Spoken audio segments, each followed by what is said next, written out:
Welcome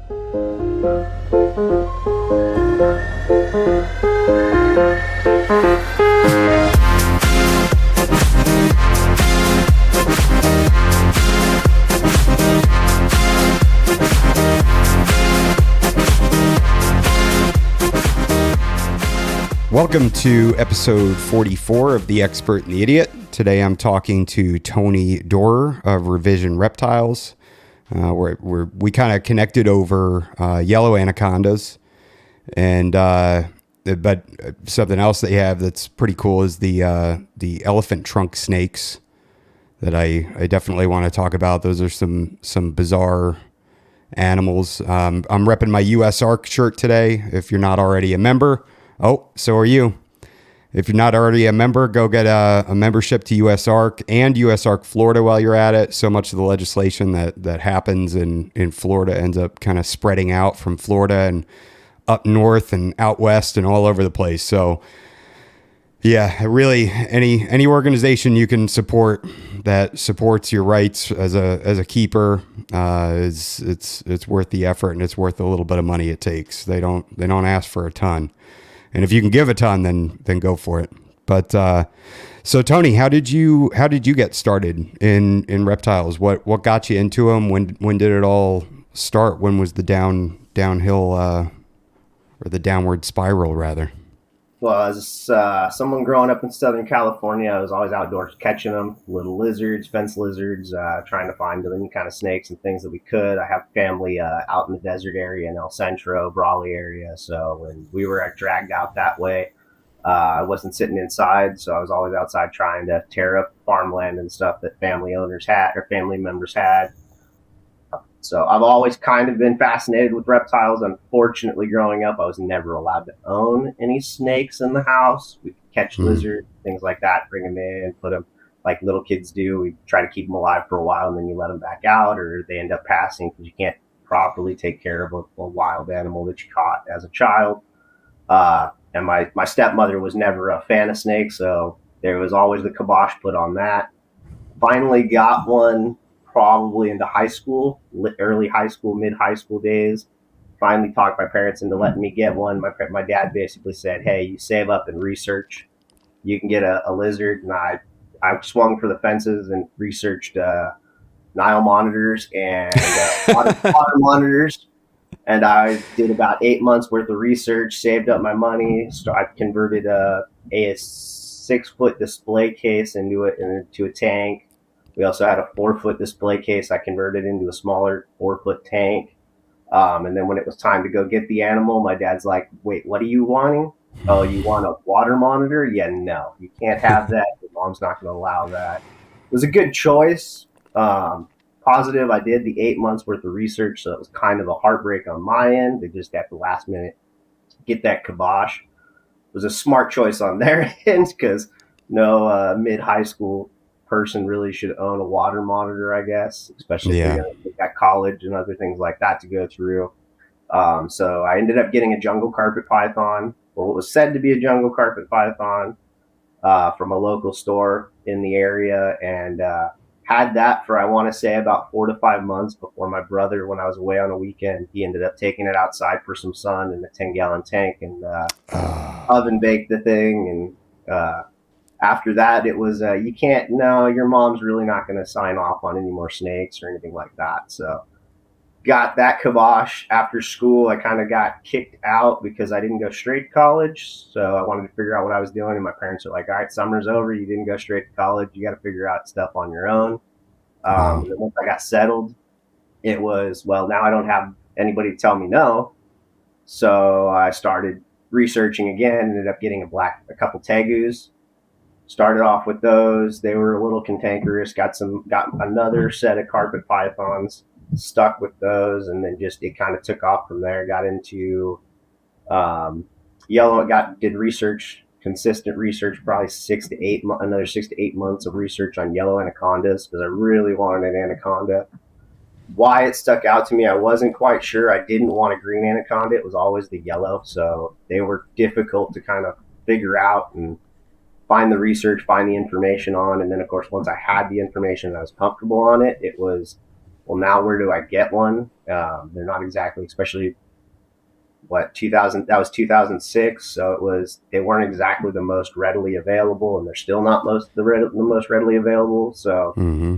I was constantly looking for those. There were websites there were pet stores and stuff that you would do the search and they'd pop up. And I'm sure everybody knows you'll get the ones that pop up with the rare stuff. And they say it'll pop up as an ad, but it's never really available. They get them occasionally.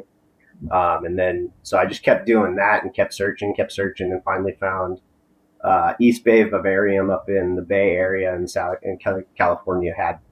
I guess they had a litter or something, and they had a couple available. So I got on the phone, called them, and got my first one from there. And after that, it was the yellow anacondas have always been one that stuck out to me, and have just been bulletproof and pretty solid and very easygoing. I don't know if it's just because I was so into them that they were kind of easy for me and a little bit more attention grabbing. I liked the Burmese pythons, the beautiful albinos, things like that, the bigger snakes that most people like. But it was never one that just grabbed my, hey, I gotta have that. I really want that. It was more, I was infatuated with jungle carpet pythons, the carpet python, Morelia complex, and then the anacondas themselves. Never really expanded tegus. I had a pair. I ended up getting a blue tegu, so I had a trio at one point. Sexing on those didn't necessarily go right, so it was a reverse trio. I loved those, worked with those.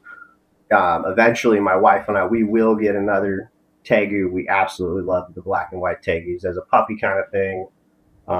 They do have their cantankerous behavior also, but overall, it was always just the anacondas, the Morelia complex. I've kind of expanded into some of the other stuff, but I don't go heavily and expand crazy. And then a couple years ago, I had a buddy of mine that's a really close friend of ours, Terrell. He's basically one of my wife's brother's best friends or good friends that they grew up with. I ended up running into him. Him and I connected really close because he's into reptiles. I was into reptiles. Nobody else in their group was really into reptiles. And him and I really expanded on that. And we'd kind of feed off of each other, some of the interests that he had and some of the interests that I had. And then he ended up picking up an elephant trunk snake, a baby one at one point. And when he did that, he was sharing with me the photos, kind of got me interested in it. And he was struggling to get it started. So he bounced some ideas off of me. I started doing the research and doing all the same research he was doing, looking into care and all of that to try and help him out on it. And through just that journey of trying to help him to get it going, he wasn't having any success with everything he was trying. I was feeding him all the information I could, and we weren't having any success. So at the end of it, he's like, I'm not having any success. It's kind of on death's doorstep. You want to take your swing at it and see if you can do anything. I told him, sure, I'll take it. I got space. I've got setups. I don't really have to invest too much into this. I have everything already at home. I've had through the journey of anacondas growing them up or starting them up. By this time, I had extra tanks. I have fish tank stuff. I have pumps and things like that. So I told him, that's no big deal. I'll take it in and see what I can do.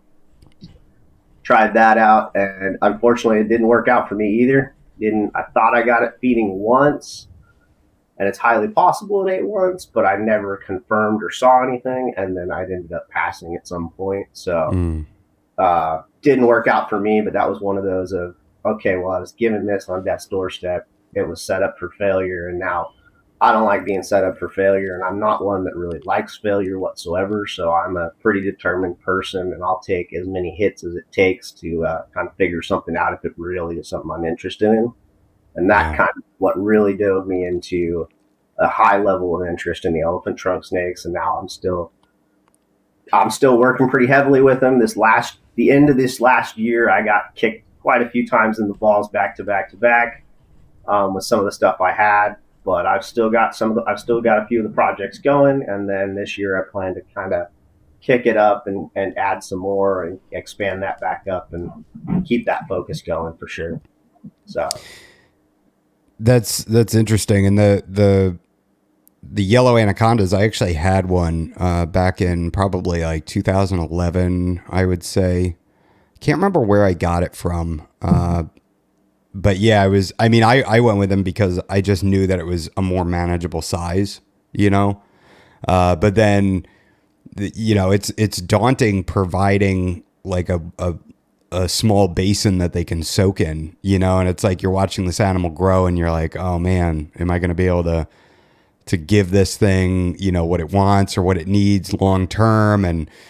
And mine was snappy as hell. I mean, it just, and it would kind of, it wouldn't, it was almost like, it's hard to describe. It would just like S up and just be so wound up tight, and then just blast my hand, and it was just a very,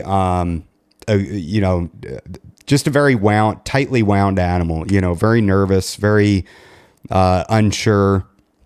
And that's that was what I reached out to you about. Was you have these yellows that are very laid back and all that. Now, are you breeding animals, and is that something that you're sort of selectively breeding for, or is it just the amount of time that you're dumping into the animals? Are you just giving them all the time and the attention they need to habituate them? I have got both, so I will at least preference and say that is very common. To me, I've been working with him. My first one I acquired was 2006. I actually still have him back there. Wow. He is the first one I got. As I said, I was so dedicated. It was basically that first real big snake, real big pet that I ever wanted. It was bigger than any carpet pythons or anything that I had at that time, aside from the tegus. And it really was the time I put into it. I think they do have, I've produced multiple litters over the years.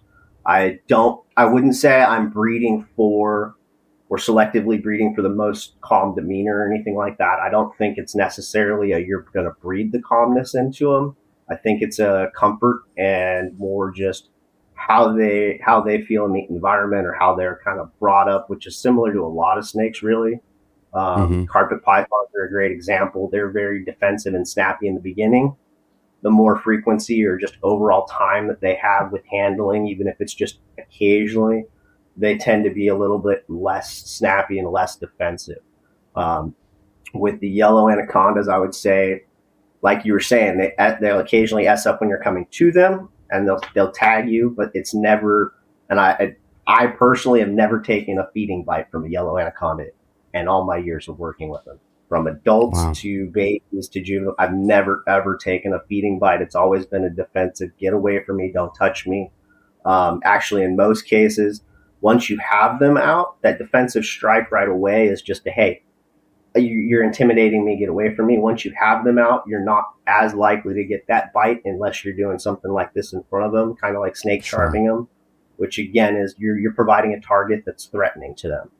In my opinion, what it is I think what I've started doing and what I'm starting to find in the last couple litters that I've produced is if I actually cohabitate a lot of my yellow anacondas, from adults down to juveniles, and actually with the babies that I produce, I'm starting to cohabitate a lot of them. I'm finding that is starting to kind of tear down or break down that defensive and threatened posture. Maybe because they're interacting with another snake, or something is touching them a couple more times or more often as it's cruising around. And when you touch something and it bites you back, you tend to second guess what you're going to do, if you're really going to strike at it, or if you're going to investigate a little bit more.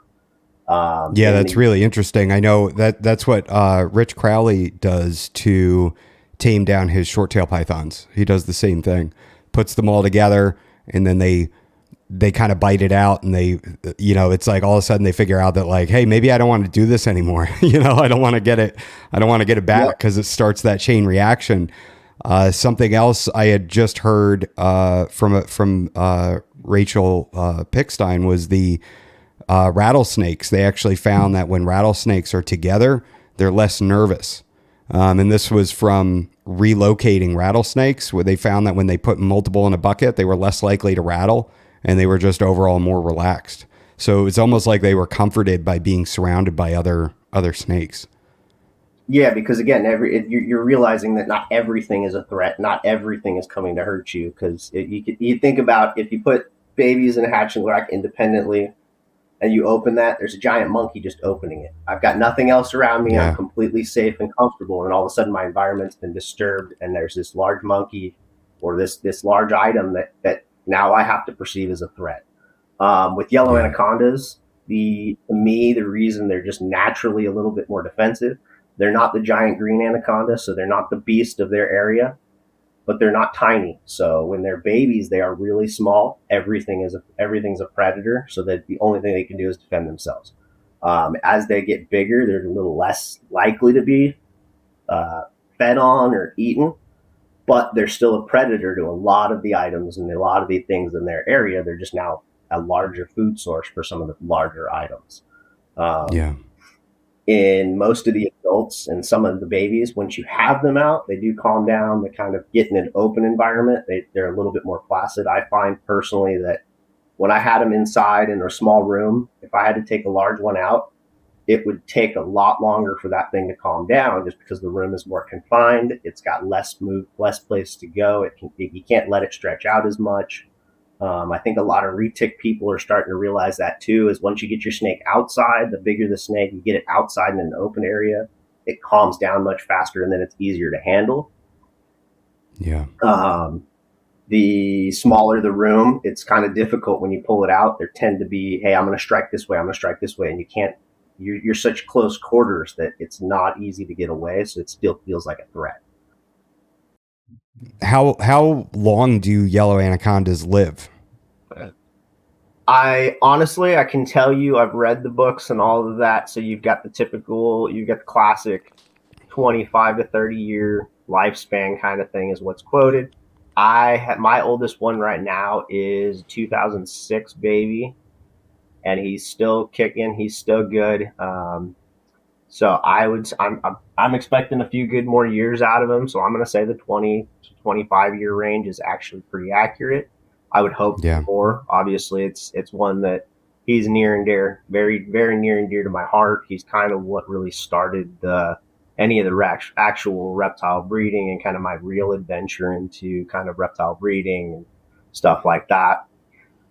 He's a terrible breeder. He was sexed as a female for many years. I think I got him sexed as a female 3 different years in a row from a local shop. And it was when I had a trio together in one big enclosure and all of them were basically in a breeding ball. And I got photos of that. I'm like, yeah, you guys are absolutely wrong. There's no way this is a female. I don't believe females wrap their tails around other females and try to breed them. Yeah. Yeah. So now he's a bit larger than I would expect. So if I lose him before the 30-year range, I think it's just because he was one of those a little bit more push fed and overly fed as a baby or as a younger one. So he's gotten to a larger size. So I'd say about 25 to 30 years is roughly what it is.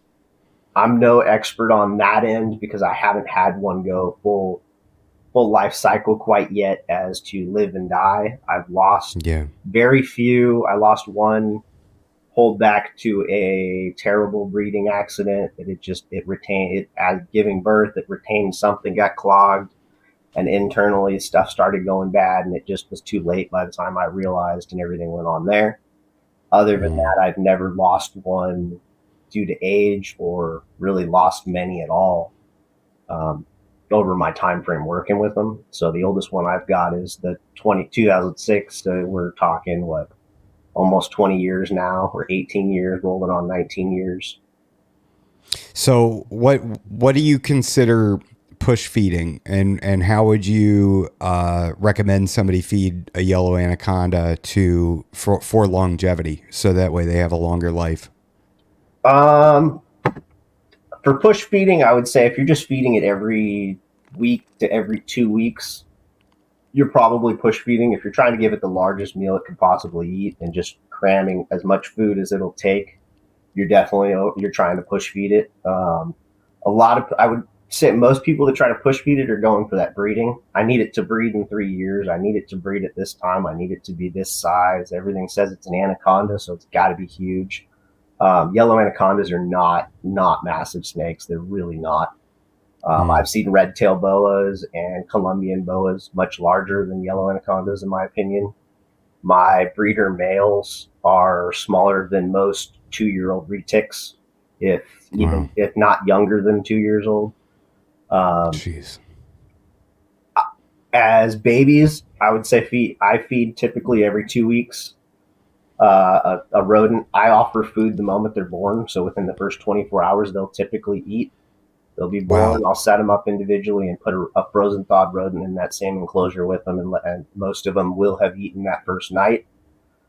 That is crazy. Yeah, Wow. they're not and I didn't used to do that, and I had more feeding problems when I didn't. And then the last couple litters that I've produced, I've started doing that, instantly pulling them out, separating them, setting them up in their individual tubs with some wet paper towel, like most people do with a newborn snake.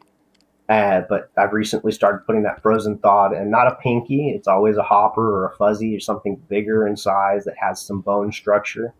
Put that in there, and they'll take it within the first night. Hmm. I think I produced 35 or 30 to 35 between 2 litters a couple years ago, and I think there were 4 out of all of them that did not eat that first 24 hours. Wow. So feeding every two, probably as a baby, every 2 weeks is perfect. Maybe 2 to 3 weeks. I don't necessarily feed on a regular schedule. These animals don't get a regular schedule in the wild, so I don't feed them on a regular schedule. I do mix up their diet if possible.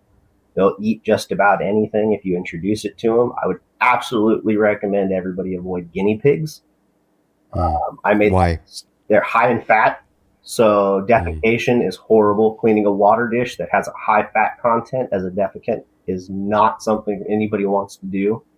Think of a pan of grease. You know how it's nasty to clean unless you use a lot of hot water. That's almost like a water dish that a yellow anaconda has eaten a guinea pig in. It's very high in fat content, so there's a lot of greasy, fatty yuckiness in there. It's also a bad stench. So I don't know what it is. It's probably just that high fat content that adds to the digestion and really just digests very differently. And then I've had the one time I did start feeding guinea pigs, I got one of my anacondas hooked on it, and it took almost a year to get him off. He had basically go through a winter cycle of no food, and then come out of that, and then still spent a couple more months of I don't want food unless it's a guinea pig. And once I finally switched him over, it was done with that. It's a good way to get them fattened up because it is a higher fat content, but I feel like there are definitely better sources to get that. You want to fatten them up, you can definitely do that from pigs. You can do that from other items. You can feed them a little bit more rodents and things like that. They'll fatten up a little. They'll fatten up. They won't go as quickly because it's not a guinea pig. It's not as much fat, but you're not exactly adding a huge nutritional value, so to say, if you're just adding fat content. As they get older, once they hit probably the 2 to 3 year mark, I'll start cutting it back to maybe every 3 weeks, roughly 2 to 3 weeks, depending on the food size. Once they're adults, it's maybe once every 3 to 4, maybe 5 weeks. So I'll maybe feed them once a month, maybe twice every couple weeks. And then during the winter, I just cut them off completely. They'll start breeding season, and they'll start to cut themselves off in most cases. But now I've got some that'll feed all year, and some that will cut themselves off and not even be interested in food until the springtime. So just because I don't want to waste and play the game of you're eating, you're not eating, you're eating, you're not eating, I will cut everybody off around the same time. And what I'll do is I'll slowly start spacing out that feeding schedule a little bit more as I notice we're coming to those months where you're not needing it or you're not really wanting it. Start spacing that out, add another week to it, add another week to it. Okay, now you got no food for the next 2-3 months. And then we'll kick them back in. What age do you consider them an adult? I would personally say about the 4-year range is when I'll start doing that. Okay. Depending on, of course, how you fed them as a baby, if they just shot up in size. One of the positives or the huge things that I tell a lot of people about yellow anacondas, they're not like, as much as they're a large constrictor, they're not like your typical large constrictor. They grow very slowly. They don't do like a reticulated python, a Burmese python, even Colombian and red-tailed boas. Um, they'll put good size on in the first year to 2 years, and they'll get really good size or really large in size. You'll be talking about wanting a large enclosure for them and all of that within the first 2 years.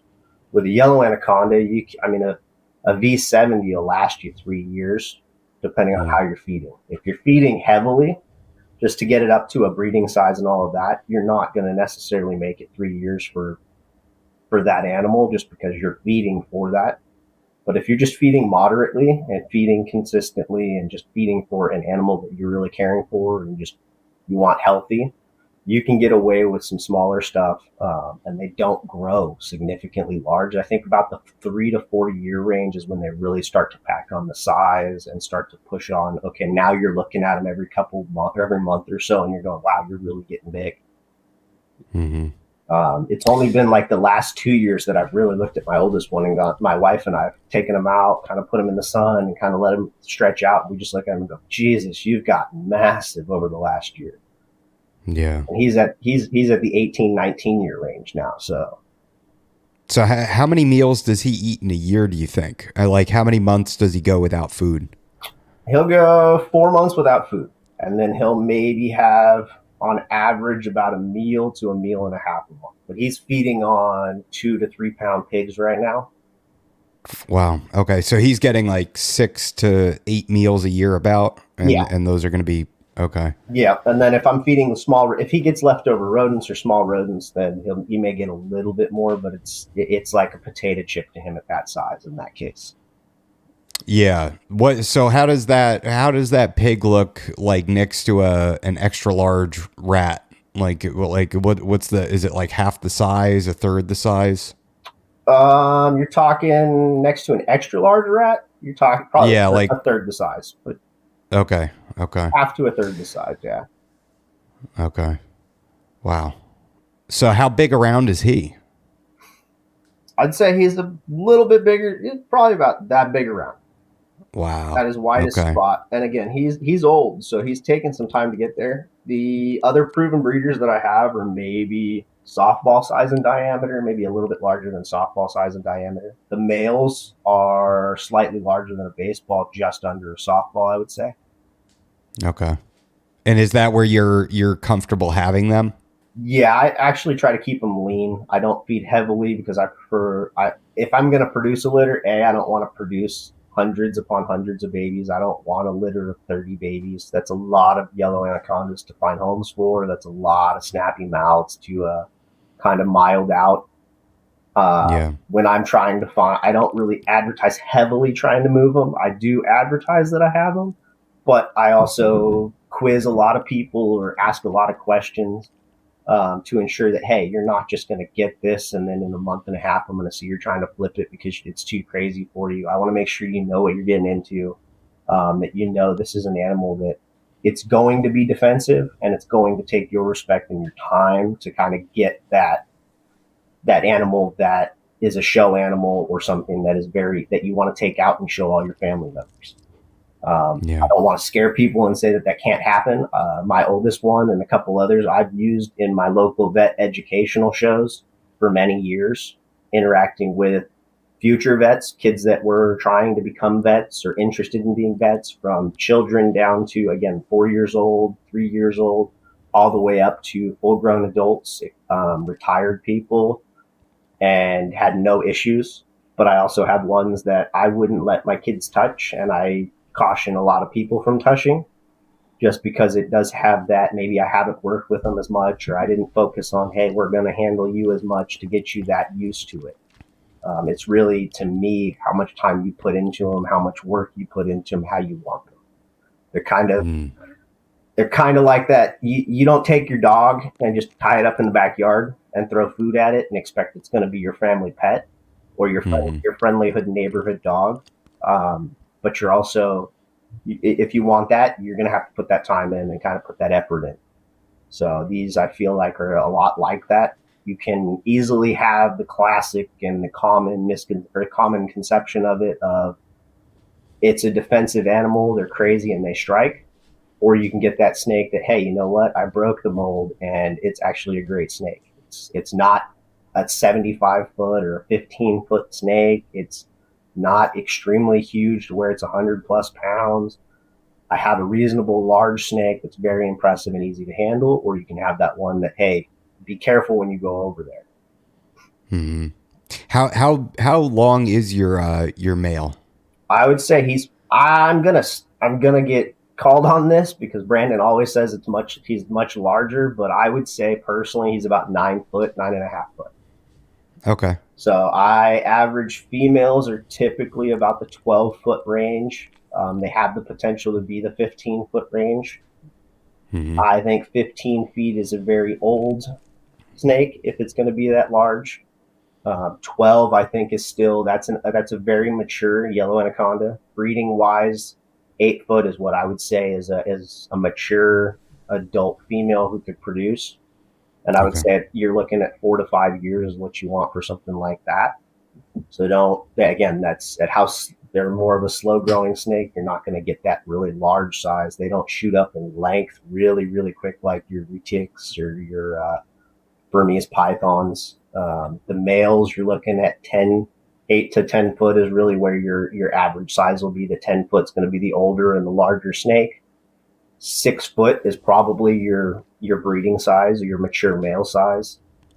But sperm plugs will easily tell you that. And if you provide large water dishes for everything to soak in, I mean, as much as everybody's like you were saying, it's a little daunting thinking of a water dish for that animal or seeing something large like that. You provide a large enough water dish for them to completely soak in, climb in and out of. It makes a lot of cleaning very easy. Mm. That soup is nasty to pull out and to smell and have to dump out, but it's way easier to take a bucket of water and dump it out than have to scoop out an entire enclosure and swap out all the bedding and all of that because they smeared everything everywhere or left you a nice pile of water and stuff in the corner. Do you do you consider that an absolute necessity, having the a dish large enough for them to get into? That one I find tricky because I don't know why you would get an anaconda if you're not going to give them enough water to soak in. The whole Yeah. purpose of an anaconda, thinking about just the makeup and where they're from and what they're really about. The water is to offset their weight as they get larger, and Hmm. it's to help them. So by not providing that, that's like having a desert animal and not giving them a desert environment and saying this will work.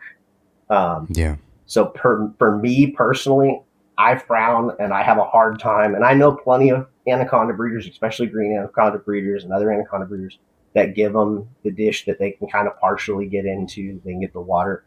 But to me, an anaconda, one of the biggest things is that their time is spent in water.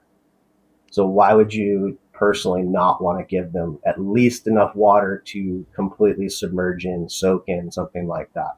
It's with yellow anacondas, especially, it's kind of easy to do. We have cheap black. You've got the black and yellow storage containers, black and red if it's Christmas. You got the Hmm. different containers that you can get, and those work perfectly. I use those black ones or the big plastic containers, just larger water dishes, and you don't have to fill it all the way to the top and that much weight in water, but at least I personally like to do enough that they can completely submerge in it. When they're younger, it's easier to do a small container or a Ziploc container or something like that, that you can give them something like that they can kind of do a little bit of swimming in. Um, it's not an absolute necessity, but one of the things you are going to fight is going to be humidity. They do need that water. They do prefer Mm. to soak. They need that higher humidity, so to say. Because I use so much water, I never have a humidity or shedding issue, shedding problem like that. If you do not provide those large water dishes, you're going to fight the humidity and then you're going to fight the shed problems. So I wouldn't say it's an absolute 100% necessity because I know plenty of people that are successful without it, but I don't personally understand why somebody would not want to provide that for an anaconda. That's like getting a green tree python and saying, I'm going to put it in a terrestrial enclosure. You really Sure. don't. Yeah. You're not doing it justice, but it will work. Yeah. Yeah. But it definitely wouldn't be optimal, right? Or Yeah, ideal. And then you're just depriving them of all of their natural instincts. You're just taking that away from them. exactly. They honestly spend 90% of the time in the water, whether it's cold or warm. If Mm. it's really, really, really cold, obviously they'll come out because it doesn't make any sense to stay in the water. But honestly, all summer they'll be in the water. During breeding, they do 90% of their breeding in the water. So Wow. I see more of a benefit having that water dish and having a large water dish. It may not be the most aesthetically pleasing to see a giant water dish and then enclosure, um, but it's not aesthetically pleasing to have an anaconda that can't soak either, in my opinion. Yeah. You know that if Brandon gets one, he's going to do a full blown pond with a drain and everything. Oh, I've been trying, but we also have that thing where it's like, you're so close, you don't need to add a new project necessarily that I already Yeah. have pretty much. But every time he comes over, I'm like, I've got them. You can have them. We can send some to you. Let's make a swap. Let's make a deal. And it's always one of those, if you do want it. And there have been a couple times where I've almost got him hooked on him, and he's definitely interested, and he definitely comes over, and that's kind of one of the, hey, let's play with the anacondas. He's got Yeah. carpets, he's got other things like that. Let's play with the anacondas, and he's got one that's here that's a favorite of his, and it loves to kiss him every time. I don't Yeah. think he's ever left here without a kiss from it. New Year's, I think he took a couple kisses on his knuckles, but he loves That's it. funny. It's one of those of he knows there's some that are really mild and really calm. There's other ones that have their days where they're calm, but then they also will have their days where they just want to show you some love. Yeah. Um, and and he's been really close, and I'm sure there will be one day where we get one over there, but it'll probably join Peaches in that large enclosure that she's got and be a Yeah. friend of Peaches. Thankfully, they won't breed together. There's no anaconda, the reticulated python breeding going on, but it'll be Yeah. one of Yeah. those. If he gets one, if he does do it, it'll be in that, he'll do it in the right setup, and that's something nice and large that at least it can soak in. Yeah. 100%. I wouldn't let him take one and then go over there and see it's got a little dog food bowl. I'll pull that thing back out and take it home. So, what in your opinion, what is the if you're talking to a prospective buyer, what is the bare minimum enclosure size long term? I prefer personally, I do a 6x3x2 for an adult, Okay. and that can be even a pair or a temporary trio. I'll intermingle my males and females. I'll cohabitate, uh, and a 6x3x2 is perfect, honestly, for at least a pair. Yeah, a single one, obviously, that's definitely a good amount of space. You could get away with a bit smaller. I'm personally, in the last couple of years, really becoming a fan of the 3 foot deep rather than 2 foot deep. Mm. It only kicks your enclosures or takes out another foot forward, but you can take a 2 foot or a 3 foot or a 4 foot, and if you add an extra foot in depth, you visually don't notice. But when you go to clean, it's a much more massive enclosure. It's much more floor space. So I think if a lot of those 4x2s turn into 3x3s or 4x3s, a lot of people are going to get a lot more. A lot of the animals will get more benefit out of it.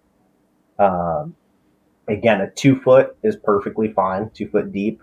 I would definitely go 2 foot tall, and the majority of that reason, to get in there and clean, be able to clean an enclosure at anything less than 2 foot tall is a little bit of work, especially if you've got furniture and stuff in there. You can get away with Yeah. 18, you can get away with 15. The 12s, I don't know if anybody's squeezing into 12s. Those are difficult. So I think a lot of the hobby is starting to phase out a lot of the 12-inch tall enclosures just because the openings, the space to get in. Once you go any deeper than 2 foot and 12 foot tall, 2 foot deep and 12 foot tall, you're really struggling to get in that enclosure to clean it.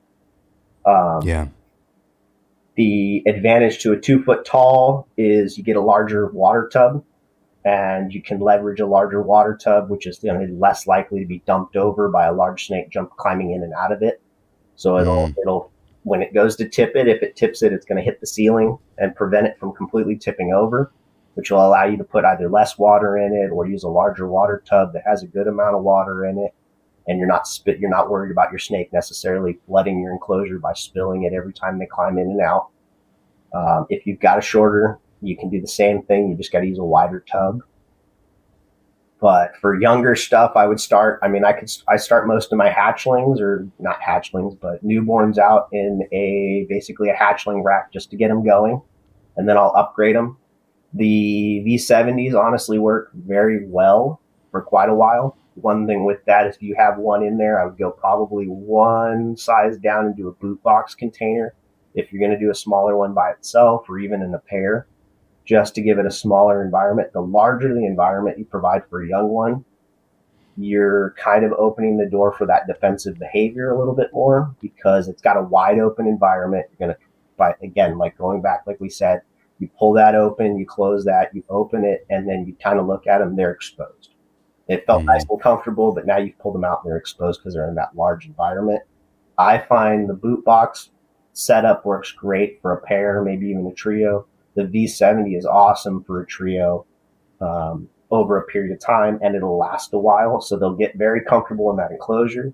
You can keep the setup that they're in for a longer period of time. They kind of get really, it gets them more acquainted and aware of the situation and the handling. And if you're just doing the consistent cleaning and handling that way, then it kind of becomes a repetition thing for them, and they kind of acknowledge, it seems like they acknowledge a little bit more, or they understand it a little bit more. Whereas if they're going from one small container to another large container to another container, their environment's constantly changing.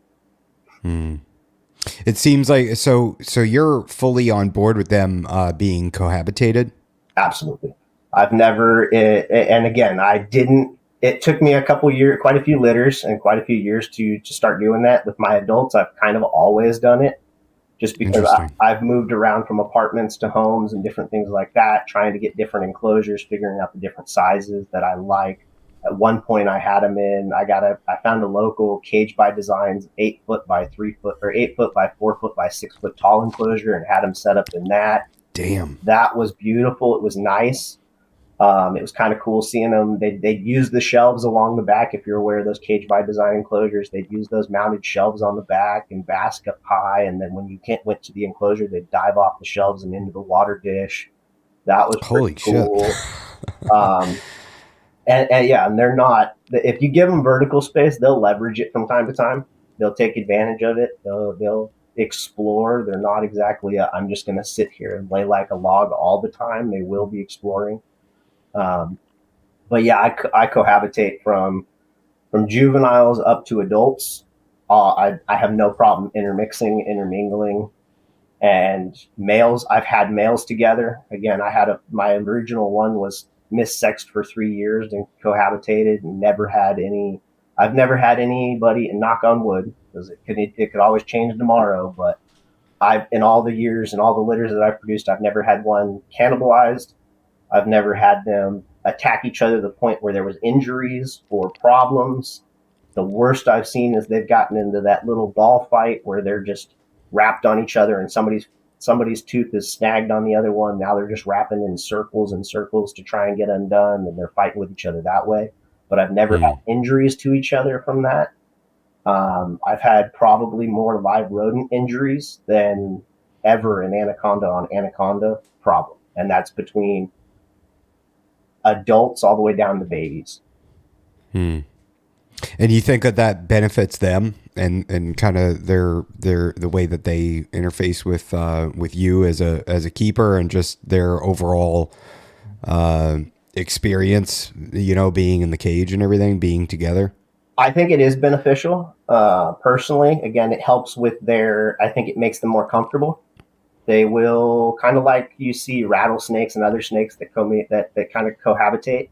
They'll leverage each other's body heat, and they'll join together. They'll be balled up in a corner. At times, they will separate and find their own areas. They'll be different. I mean, at feeding times, I can open an enclosure, and all three will be in different spots under the bark, waiting to ambush.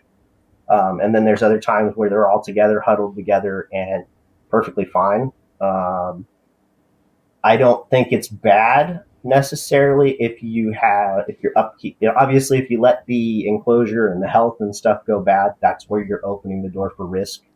You run the risk.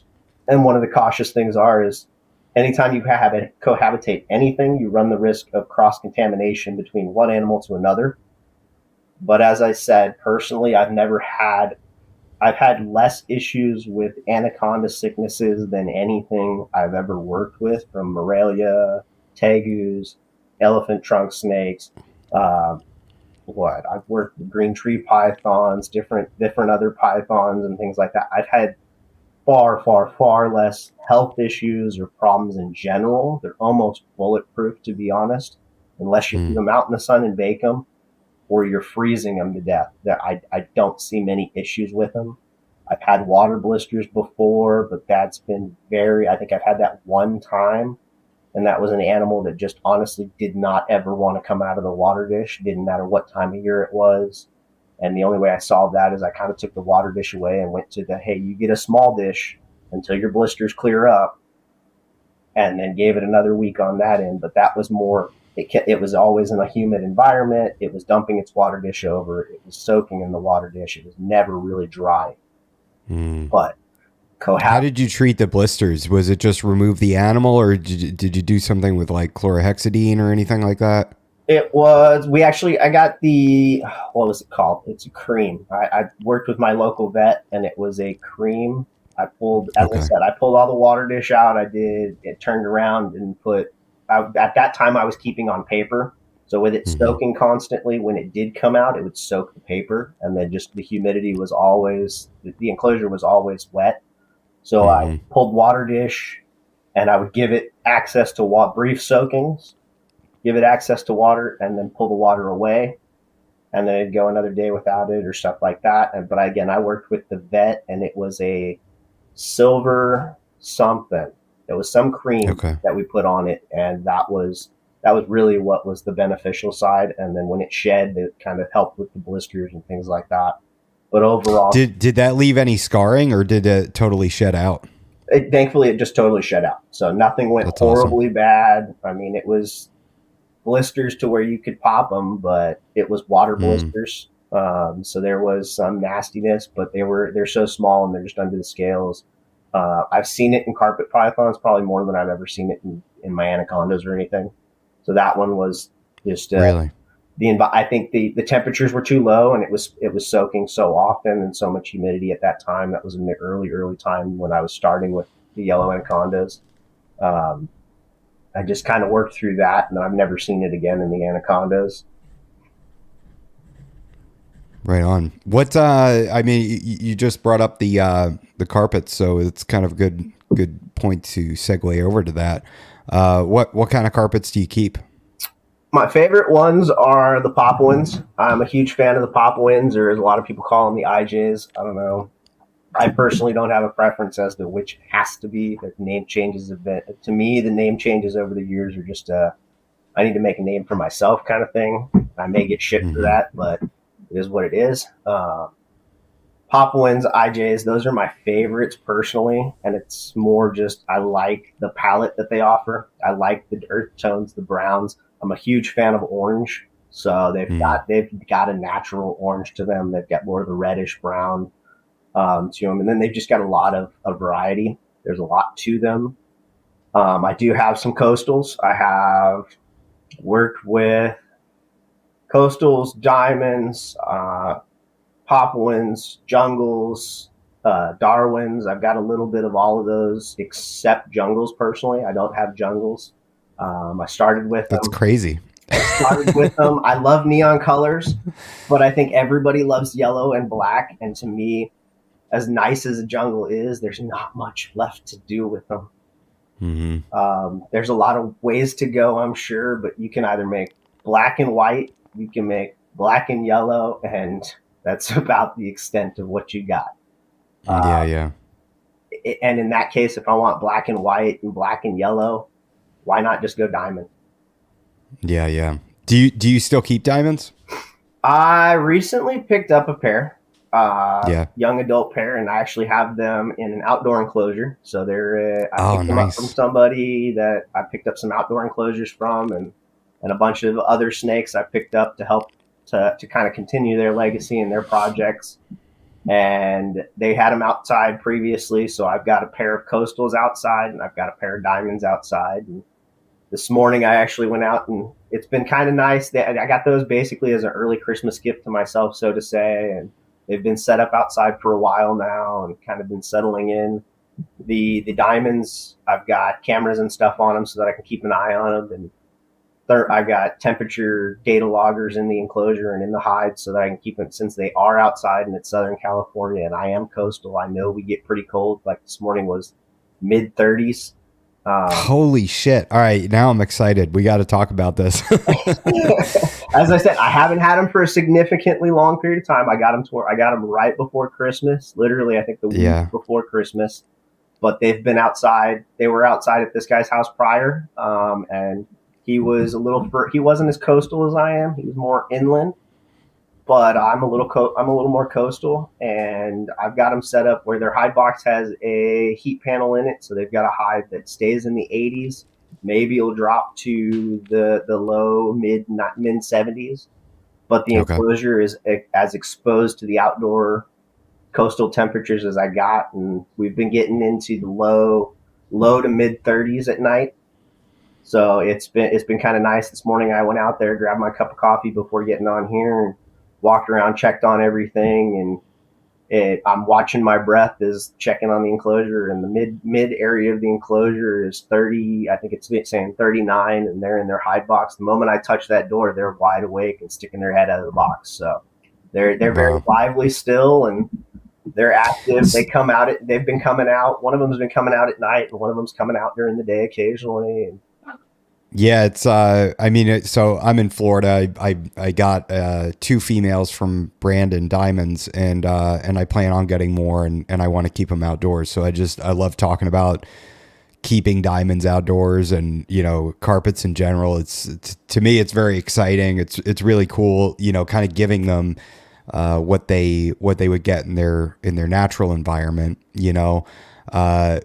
and here, in Florida where I'm at, we've been in the low to mid 40s every morning. And me and my son, I've been taking the boys out on Christmas break, and we're riding bikes and everything. And we're still seeing black racers out. As soon as the sun gets up to the highest point, the black racers are coming out and basking. So it's really fun to be able to go out and still herp on days where it's, 68, 70 degrees, and still being able to see them out trying to regulate their body temperature. So walk me through the cage design. What are the dimensions? What is the bottom? Is the bottom just the ground? Is it elevated? What substrate? Is there drainage? Is it a wood bottom? The hide how are you regulating the temperature of the heat panel? Yeah. All that. I want to know all of it. So the enclosure was pre-built by the guy I picked it up from. He did an awesome job on the enclosures. They're all elevated, so they're off the floor, probably a good full 3.5 feet, and then a solid bottom underneath them. And I've taken cocoa husk, and I fill it in there. I cover the entire bottom with cocoa husk, and it's filled in there with cocoa husk. It's probably, I want to say, a 6 by 3.5 by 3.5 foot tall enclosure. Okay. There's shelving built around the mid height. It's chicken wire. The bottom half, I'd say about a foot, maybe just under a foot. Lip around the bottom is solid wood and all stained and protected and stuff like that. And then it's chicken wire mesh. The not really chicken wire, but screen mesh, fine screen mesh around the sides, the doors, and things like that. Very little cracks, openings around it, so the doors can go open. There's bolt locks and then a combo lock on it, just so that nobody can get in. If anybody gets in the yard, nobody can just go in there and grab them or open the enclosure, come and go as they please. The kids can't go out there and just open it and decide, I want to handle them. My daughter seems to love the diamonds. She thinks they're amazing, and she wants to always hold them. So I definitely had to put a lock on there so she can't just go out there. The hide box is a wooden box that's got it's just large enough that a 40 watt radiant heat panel fits mounted to the roof of it. The top of it, the roof of it's removable, so it just pops right off and lifts off. I mounted a heat panel directly underneath that, so that I can pull the whole thing off, and the heat panel's attached to the lid, and it can kind of get removed. Nice. but it's a solid, just wooden box with a hole through the front end, like you would see a bird box um, or your typical hide box that somebody made, where they just put probably a 2 to 3 inch hole drilled through, and then Yeah. it's filled probably 50% with sphagnum moss, which obviously the snakes have compact down Sure. with them staying in it, but they have the ability to kind of stir it up and get more. I could add more if I want. As far as temperature, for me, the way that I'm tracking it is I bought wireless data loggers years and years and years ago. That actually, What brand do you use? it's Inkbird, I believe. Here, basically, these are the wireless ones, Okay. and it's actually got a. This one's terrible. It's not really set up to the others, but comes with a system like this. Okay. That transmits. This system here will show you a graph that'll show you a 12-hour window of what's going on in the 12 hours. It also will take a memory card. You can hook it up to the computer so that you can keep that log going, and then it'll hold up to 8 of the loggers. And does that communicate with your phone? It does not communicate with the phone. Okay. But I do believe, since I've purchased these, there is a version you could buy, an upgraded version or a newer version that can live stream or live update. They're actually Nice. weather loggers. So they're temperature weather sensors, and that's what they're for, is for you to actually have in your home or in your business or something, so that it'll provide updates on what your situation is. So you can definitely go through and get the ones that do go transmit to your phone. You can get ones that have more loggers, I believe. I purchased 2 of these systems. I've got 2 of them. I could set them up independently, or I can set all of them up under one. Mm-hmm. And they'll keep track of temperature, humidity, dew point, and heat index. So you can just siphon through the graph and look at all of that. You can kind of use the information as you want, take the memory card out, load it into the computer, and graph out the however many days.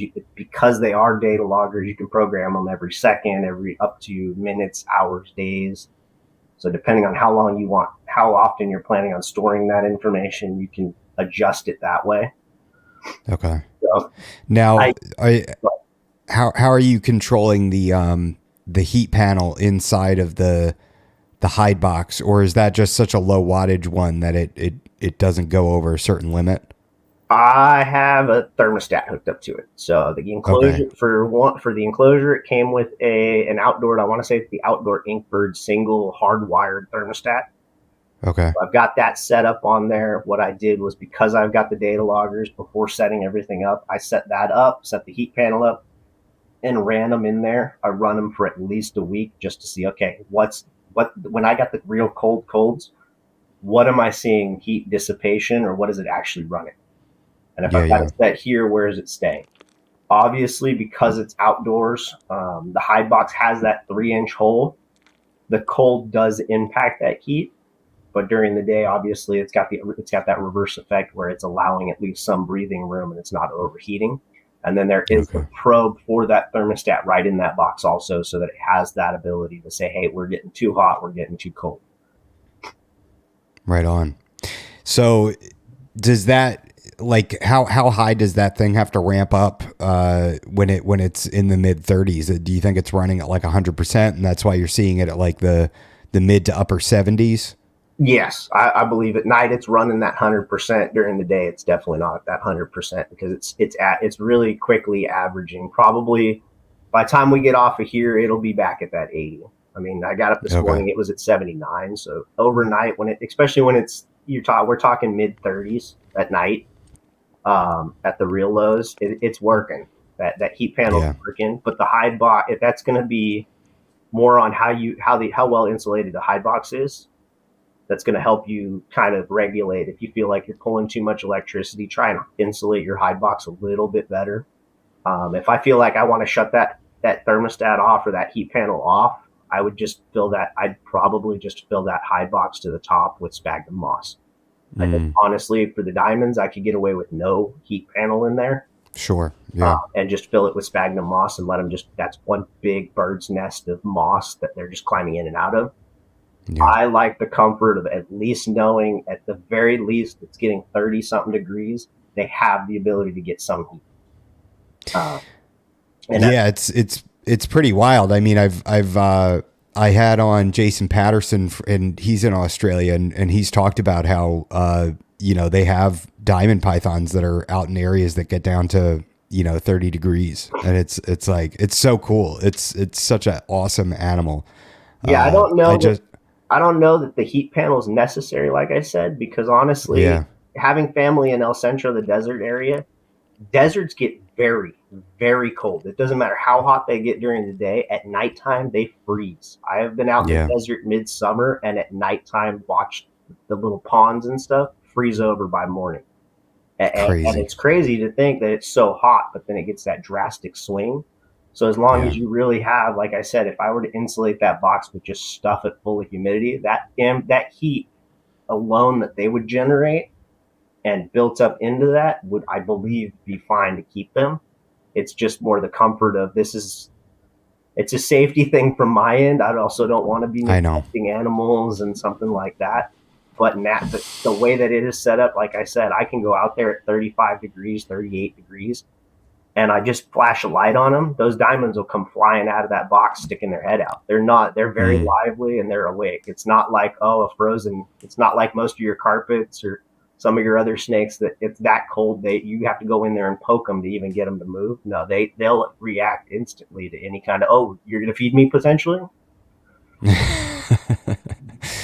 they're so badass. I love diamond pythons. They're definitely like top three python for me. I mean, they're such cool animals. I love a really tough, hardy snake like that, and do you think that as time goes on and they really acclimate to the outdoors, and once you get to the point that you're going to breed them, do you think that that you might either turn off the heat panel, or do you think that you would change the parameters for the heat panel? Like, okay, instead of it being, I'm going to have it at 70 now, like that's going to be my safety zone, like something lower. Like, how far do you think you're going to chill them when that time comes? With how big the enclosure is and the fact that it's completely exposed, there's only that probably 1 foot by 1 foot by 1 foot box. Um, Mm-hmm. that's their choice to choose the heat. So I won't. I don't think I'll change that. I think it'll be like most people where you have. I don't mess with my cages, and I'm going to let the environment do it. As I said, Mm-hmm. I've got cameras in there, night vision or day vision cameras, security cameras in each of the enclosures, so I can pull it up if I'm sitting on the couch and just kind of see. They've got motion sensors to where if the snakes come out, and I've seen them at night where the sun's gone down 8 o'clock at night or something, and they're coming out cruising, looking for food, looking for water. Uh, Yeah. I could, I could probably say I could cut those down, but I don't think I'd cut that temperature box down or anything like that. I think I'd just always want to give them that one. You have this ability. I mean, they're in a 6 by 3, 3.5 foot by 3 foot tall enclosure. They have the ability. Mm-hmm. If they don't want to be in that heat, they absolutely get out. There's multiple Yeah. hides in there. They could go choose somewhere else. I think personally, I'll just leave the heat as it is because it's such a small cubic spot that, you know what, if you want to lay in here for the heat, you can definitely do that. If you want the rest of the enclosure, you're there. Um, How many are in there? I've got one. It's a pair right now. That's it. Oh, okay. So there's a pair and a 6 by 3 by 3, Yeah. and you said that that's like up off the ground, like 3 foot, and then Yep. okay, that's kind of an interesting, because I've been thinking like I've got these little babies from Brandon, and I want to up. I kind of want to move them outside at maybe like a year, 2 years old. Once they get a little bit of size, they're pretty well started and everything. And obviously they can't go right into the long-term enclosure that I want them to be in, which is going to be like a 8 by 8 by 6.5 foot tall enclosure. So I might go that route and kind of do something like you have Imagine a and get imagine a rabbit hutch, so outdoor rabbit hutch kind of thing. yeah They look like those. The outdoor enclosures look like those, where they've got the slanted roof, solid roof that kind of mm-hmm, elevated above it. They've got a screen lid right before that. So they're protected from direct rain dropping in and all of that, but it is completely arid and exposed for wire meshing and stuff like that. So it's elevated off the ground, similar you would find a rabbit hutch or even some of those chicken coop style things, outdoor chicken coops. But Mm-hmm. instead of that wire mesh bottom that has a pan that you can pull out for the rabbit droppings to go through, it's just a solid bottom drop or solid bottom. Mm-hmm. And that's more of that's pretty much what that style enclosure is set up like. Yeah, I'm almost thinking when I do mine now, if I do one similar to yours, maybe do like a planter box on the bottom so I can put like live plants in there and all sorts of stuff, and then just put in like oak logs and all sorts of things for them to climb on and screw some stuff up so they can perch. That's that sounds kind of fun. That sounds pretty cool. I'm still working on getting the branches and logs. Thankfully, I've got a reptile show next weekend that we get the Reptile Super Show coming up in the town in Pomona. So I plan on going up there and looking at, I want to get live pothos and hang that in there and get that really grown and taken off in there. Right now I've got some fake vines and fake plants to fill it out. I want to get some logs so that I can do the same thing and kind of get just more climbing and expand on the look of it to fill that out. Right now it's pretty empty because I don't have 6 foot long logs that I can sacrifice right now. Most of them are in my ponds or things like that for the elephant trunk snakes, and eventually I want to get that expanded to where it's naturally grown. I'd like to replace all the fake plants with some live pothos or different live plants that I can put in there just to see them kind of interacting in that. But it definitely, I enjoy going out and seeing it. I like having an outdoor enclosure. When I had tegus, I did a big old outdoor enclosure, and I used to love just sitting there and watching the tegus outside. I'm a little bit blessed because it's Southern California. As long as I have some kind of heat source, basically during the winter time, I feel like a lot of the animals that I would keep personally can do very well outside. And I think a lot of the animals that we have can do a lot better or can do pretty well on a lot of those colder swings. I think we maintain too much of a safety factor and a concern factor where we keep too high of heat. Sure. We don't want to drop them too much. I allow quite a bit of things to drop. My reptile room is really a converted garage, and we don't run ambient heat. We don't run extra heat. Everything's got its dedicated heat, and then the night times are the night times. It's concrete and it drops at times, but we make sure that it doesn't drop significantly to where it's 30 degrees necessarily in the enclosures or 30 degrees in the house. What's the temperature in the garage at night? I would say we're getting mid 40s. Okay. So mid 40s, maybe 50s. Damn. Depending on where that's at, but it will get down to the mid 40s at the low temperatures or low times of the year. There was one. So is that? Go ahead. Is that like the temperature in the enclosures on the cool side then? On the cool side, cool side would be that. The warm sides are going to be, we run pretty much 88, 87 degree hot spots, and everything's got radiant temperature or radiant panels. And then any of the racks, they're at a set temperature. I mean, I got in here this morning. I'm looking at one of the thermostats in one of those smaller racks, and it's saying it's 77 degrees. So they'll go, most of the hot spots will fluctuate from mid 70s to 80, 88 degrees, 87 degrees. Just depending on how cold the garage gets. Yep. And depending on obviously how the rack itself is. So most of the ones that fluctuate down to the 70s and so are going to be your racks. The heat panels do the job of every heat panel that I have I've got a lot of animal plastics enclosures. So in all of the enclosures that I purchase, I always purchase the shelf. Whether it's my large 6x3s, I put a half a shelf in there rather than a full long shelf. Or the 4-foot enclosures, I'll get their standard full shelf, but I always try to get that shelf. And then I run the heat at a solid 80, I want to say it's 87.5, 88 degrees. So that they always have that heated spot that they can get to, but at the same time, the rest of the enclosure is exposed to whatever temperature swings we have. So, and that's another reason why I purchased so many of the data loggers when I did, is because moving things around, seeing swings and stuff like that, I want to truly understand, what am I seeing at nighttime when it's cold? What am I seeing during the summer when it really gets hot? So I don't want to be questioning what did it get to. Oh well, because you hear again. I'm sure you hear it quite often. Most people, hey, I don't change anything in my reptile room. They stay at solid temperatures. Yeah, well, you may keep the cages at a solid temperature, but no matter what, your enclosures are shifting up and down with it. Oh, 100%. Yeah. Yeah, I've been watching that myself, and I mean, being here in Florida with the mid 90s during the summer, this room that I'm in right now gets up to 82 degrees during the summer. So just the room temperature is 82 degrees, and then but right now it's going down to 68, 67 degrees at night. Yeah. And I put in a space heater just to maintain 70, 72 because I'm not running any heat panels or heat projectors. So everything, all the lights, once they go off, there's no more heat. Nobody's got heat.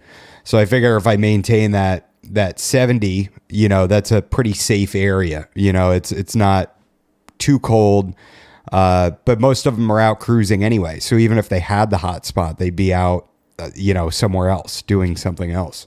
Yeah. Yeah. How hot does your garage get during the summer? I've got multiple fans that we run. That's been, I think, the highest I've got it. We've been in the mid 80s to almost 90s, is where it's gotten. But it's not all day, right? It spikes at that. Yeah, it's maybe like 2 hours. It's for a good couple hours. A little coastal, so we got that just drive of the heat coming through. But I mean, it's the advantage to being in the garage. It's pretty easy to drop that temperature just by opening the garage and letting it staying outside for a little bit.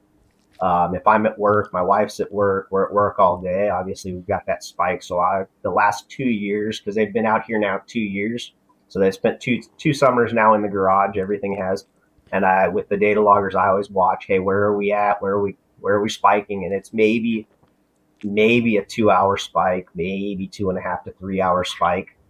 But all enclosures are shut off. Everything's on thermostats. And normally during the summer, in most cases, for all the enclosures specifically, they just get no heat whatsoever because we're getting that up and down spike. Night times aren't dropping significantly low. So what is the nighttime temperature? During the summer times, we're talking, it's probably staying mid 80s, low to mid 80s. That's impressive. So it doesn't, I mean, as I said, I shut everything off just because it's one of those. My problem is I'm trying to get it to cool off more than anything. We don't have we don't have air conditioning. We rely on fans because we're more coastal. To me, I didn't invest in air conditioning. If I'm really that bad, I'll go to the beach. Such a Californian thing to say. I mean, you go a couple more cities over and they can't live without AC. So it does get pretty rough when you got young kids and it's 88 degrees in the house or 7 o'clock at night and you're trying to put people to bed. But we've got fans and stuff like that. It'll drop, and for the animals, they tend to love it.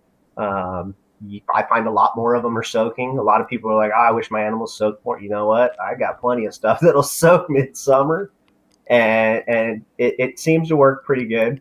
The combating the heat. Thankfully, we haven't had too bad heat spells to where I'm highly concerned about what's in the garage and how hot we're getting. We do, as I said, I watch those. That's why I've got the data loggers, not only for those cold times, but for those hot times.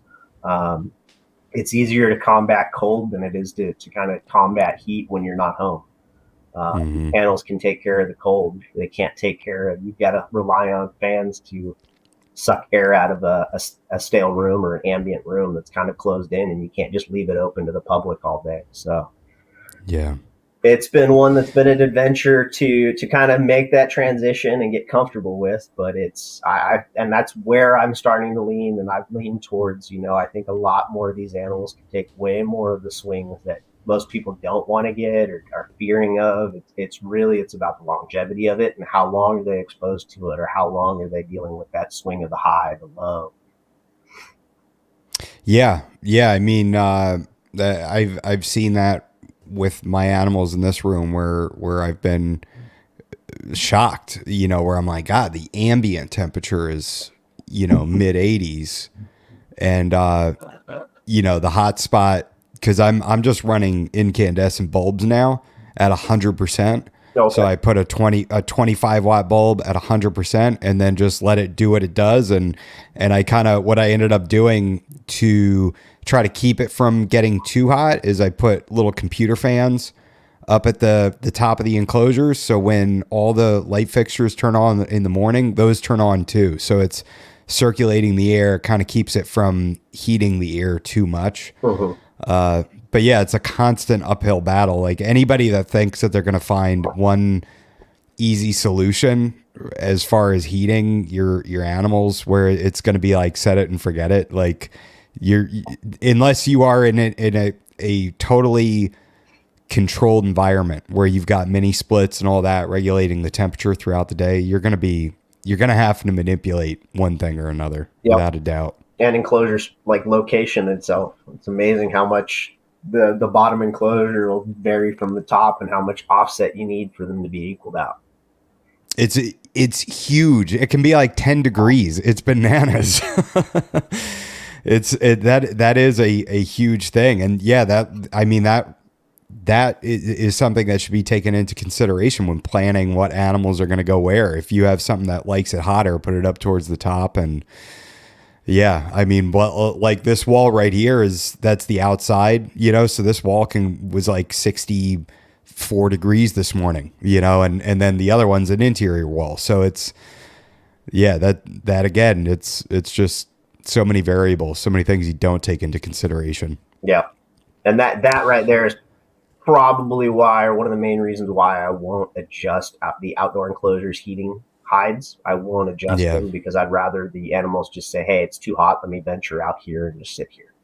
I don't want that random, something happened and now they just got no access to any kind of heat whatsoever. Yeah.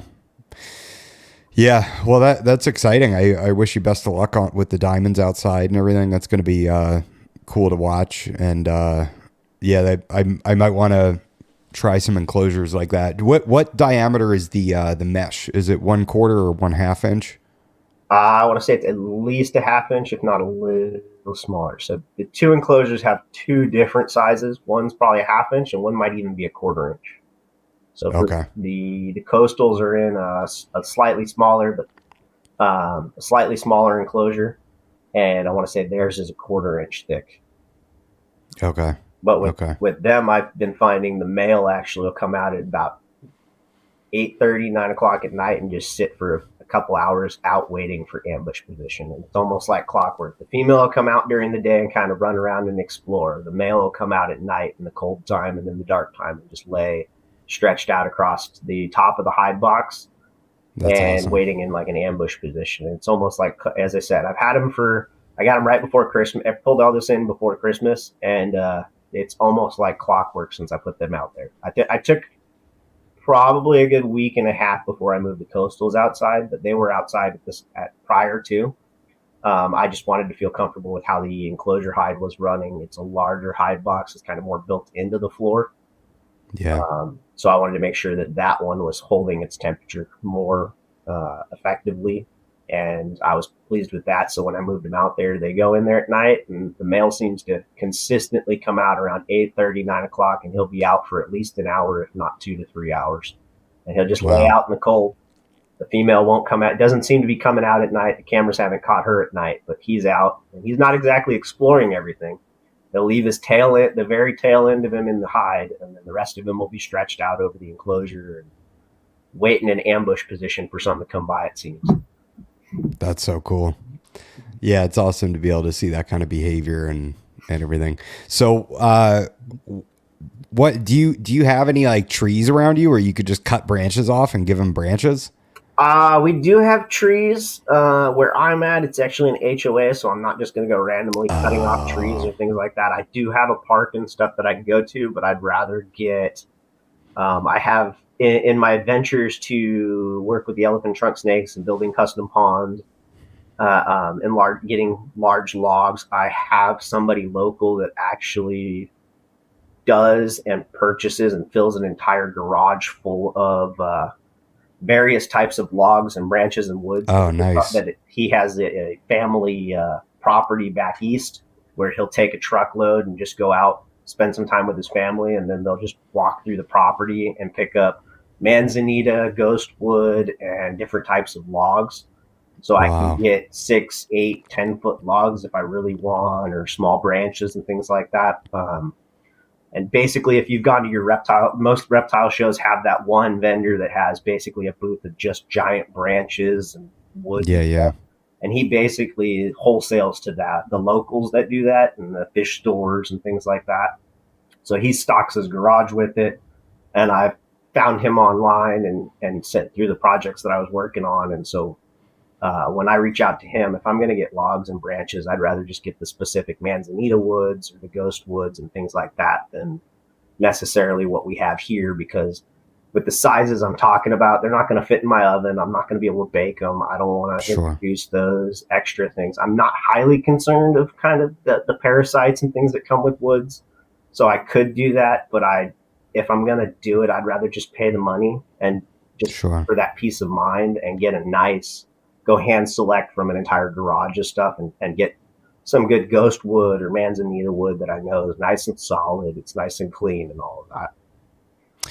Yeah, I guess I'm fortunate. I have a oak tree that takes up almost our entire side property. It takes up maybe like 3/4 of it.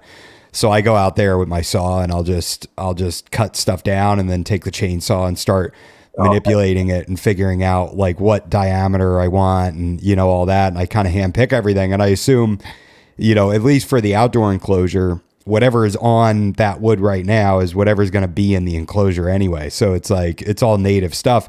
I did have an issue where a lot of this like grapevine and everything, I had gotten it from reptile shows.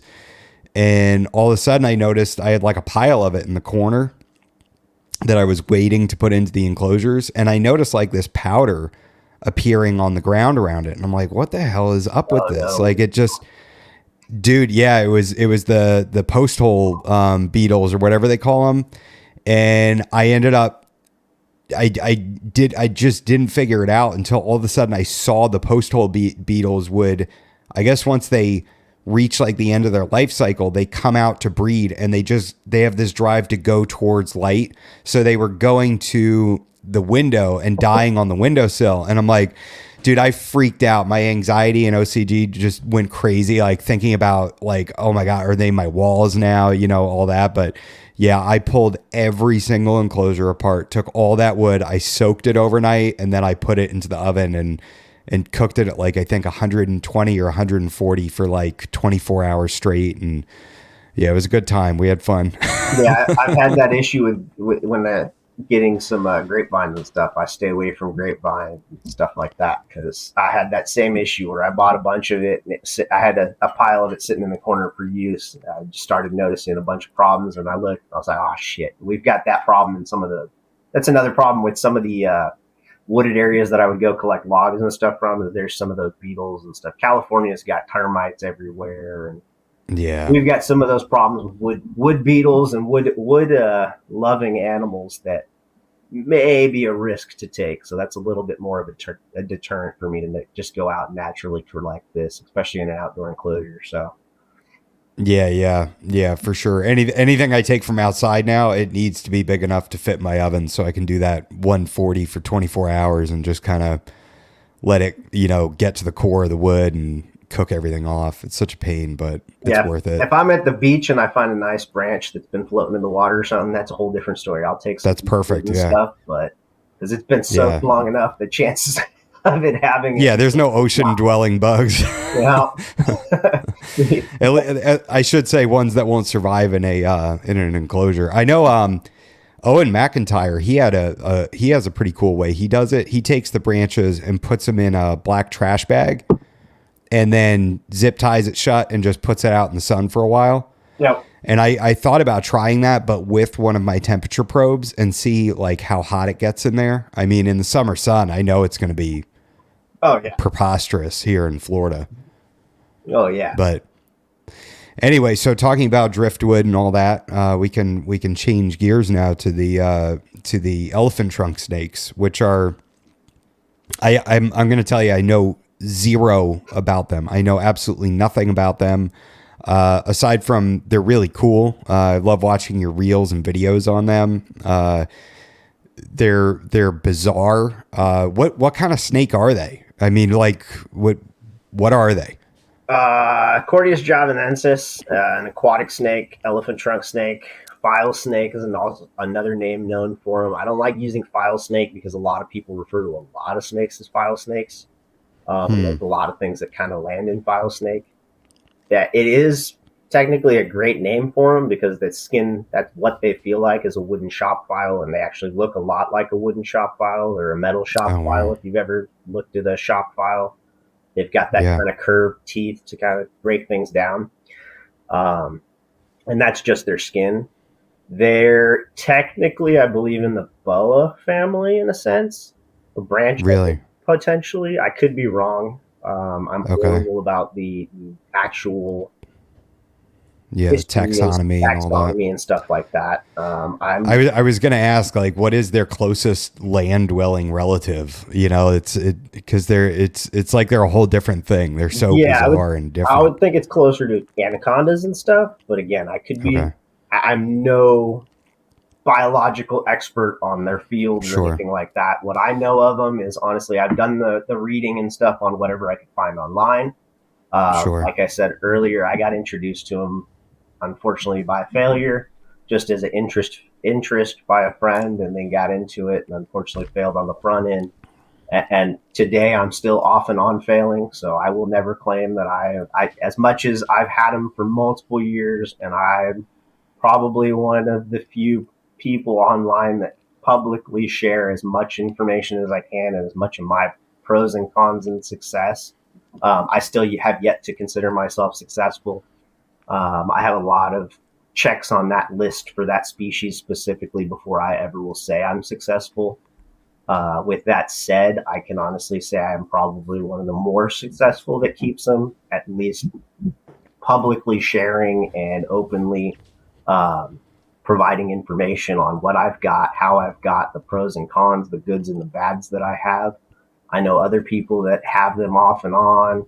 I know people online that are much more socially established that look and have been praised as successful, and personally it's all a load of uh, public falsities where it's Okay, I'm represent they're in my opinion. you can just say it's bullshit. Yeah, bullshit. Because I mean, there's some of the I know plenty of people that have had them that they'll swap them out and claim it's the same exact one, and they've gone through multiple, and it's hey, for years they've owned this, and it's no, that's clearly 4 or 5 different ones. You just happen to have a really good connection, but you're Wow. not advertising that. I also know there are people that don't that'll share the here's the one time that I'll share this because it's the eye catcher and it's what everybody wants to see, but at the same time they don't share any of the pros, the cons, or anything that they're going through. And um, I personally will share the pros, the cons, the losses, and the wins. So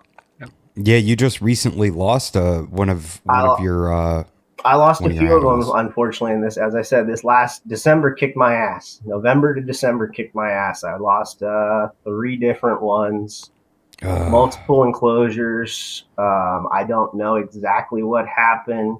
One of them was complete random. 2 of them were completely random. One of them was kind of foreseen that it was coming, but I thought it was on the men's. The rest of them, I've still got 3 others, and they seem like they're doing pretty good. But again, that could be a change.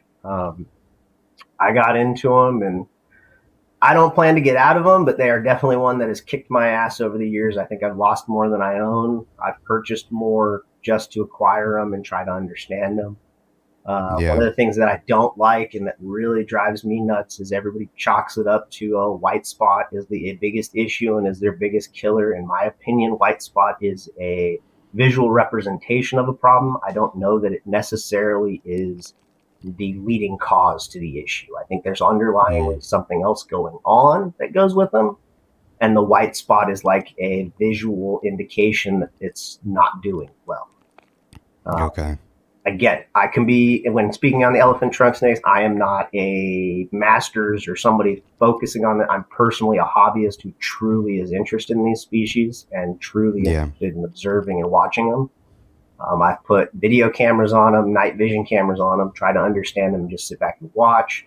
I've done what the care sheets all tell you and things like that. But something that, as long as they've been in the hobby and been brought in, and they're brought in such large numbers as juveniles and babies, I feel like everybody's answer to a loss is always, oh, it died of white spot. It died of it. And it's okay if that's the case. And we say white spot has this, if you do this to counter white spot, but it leads to this, why? Well, what is it about that that's causing the issue? So to me, I've personally taken probably a left-hand turn on a lot of the care sheets and the requirements. I think there's sound reasoning for some of the necessities that some of the care sheets say. Hey, you need high tannins, you need pH, you need specific pH levels, you need this, you need that. I think some of those are just, over time, we accept. It's like going to a hospital and living in a hospital. You know, if you live in a hospital, you're going to do pretty good.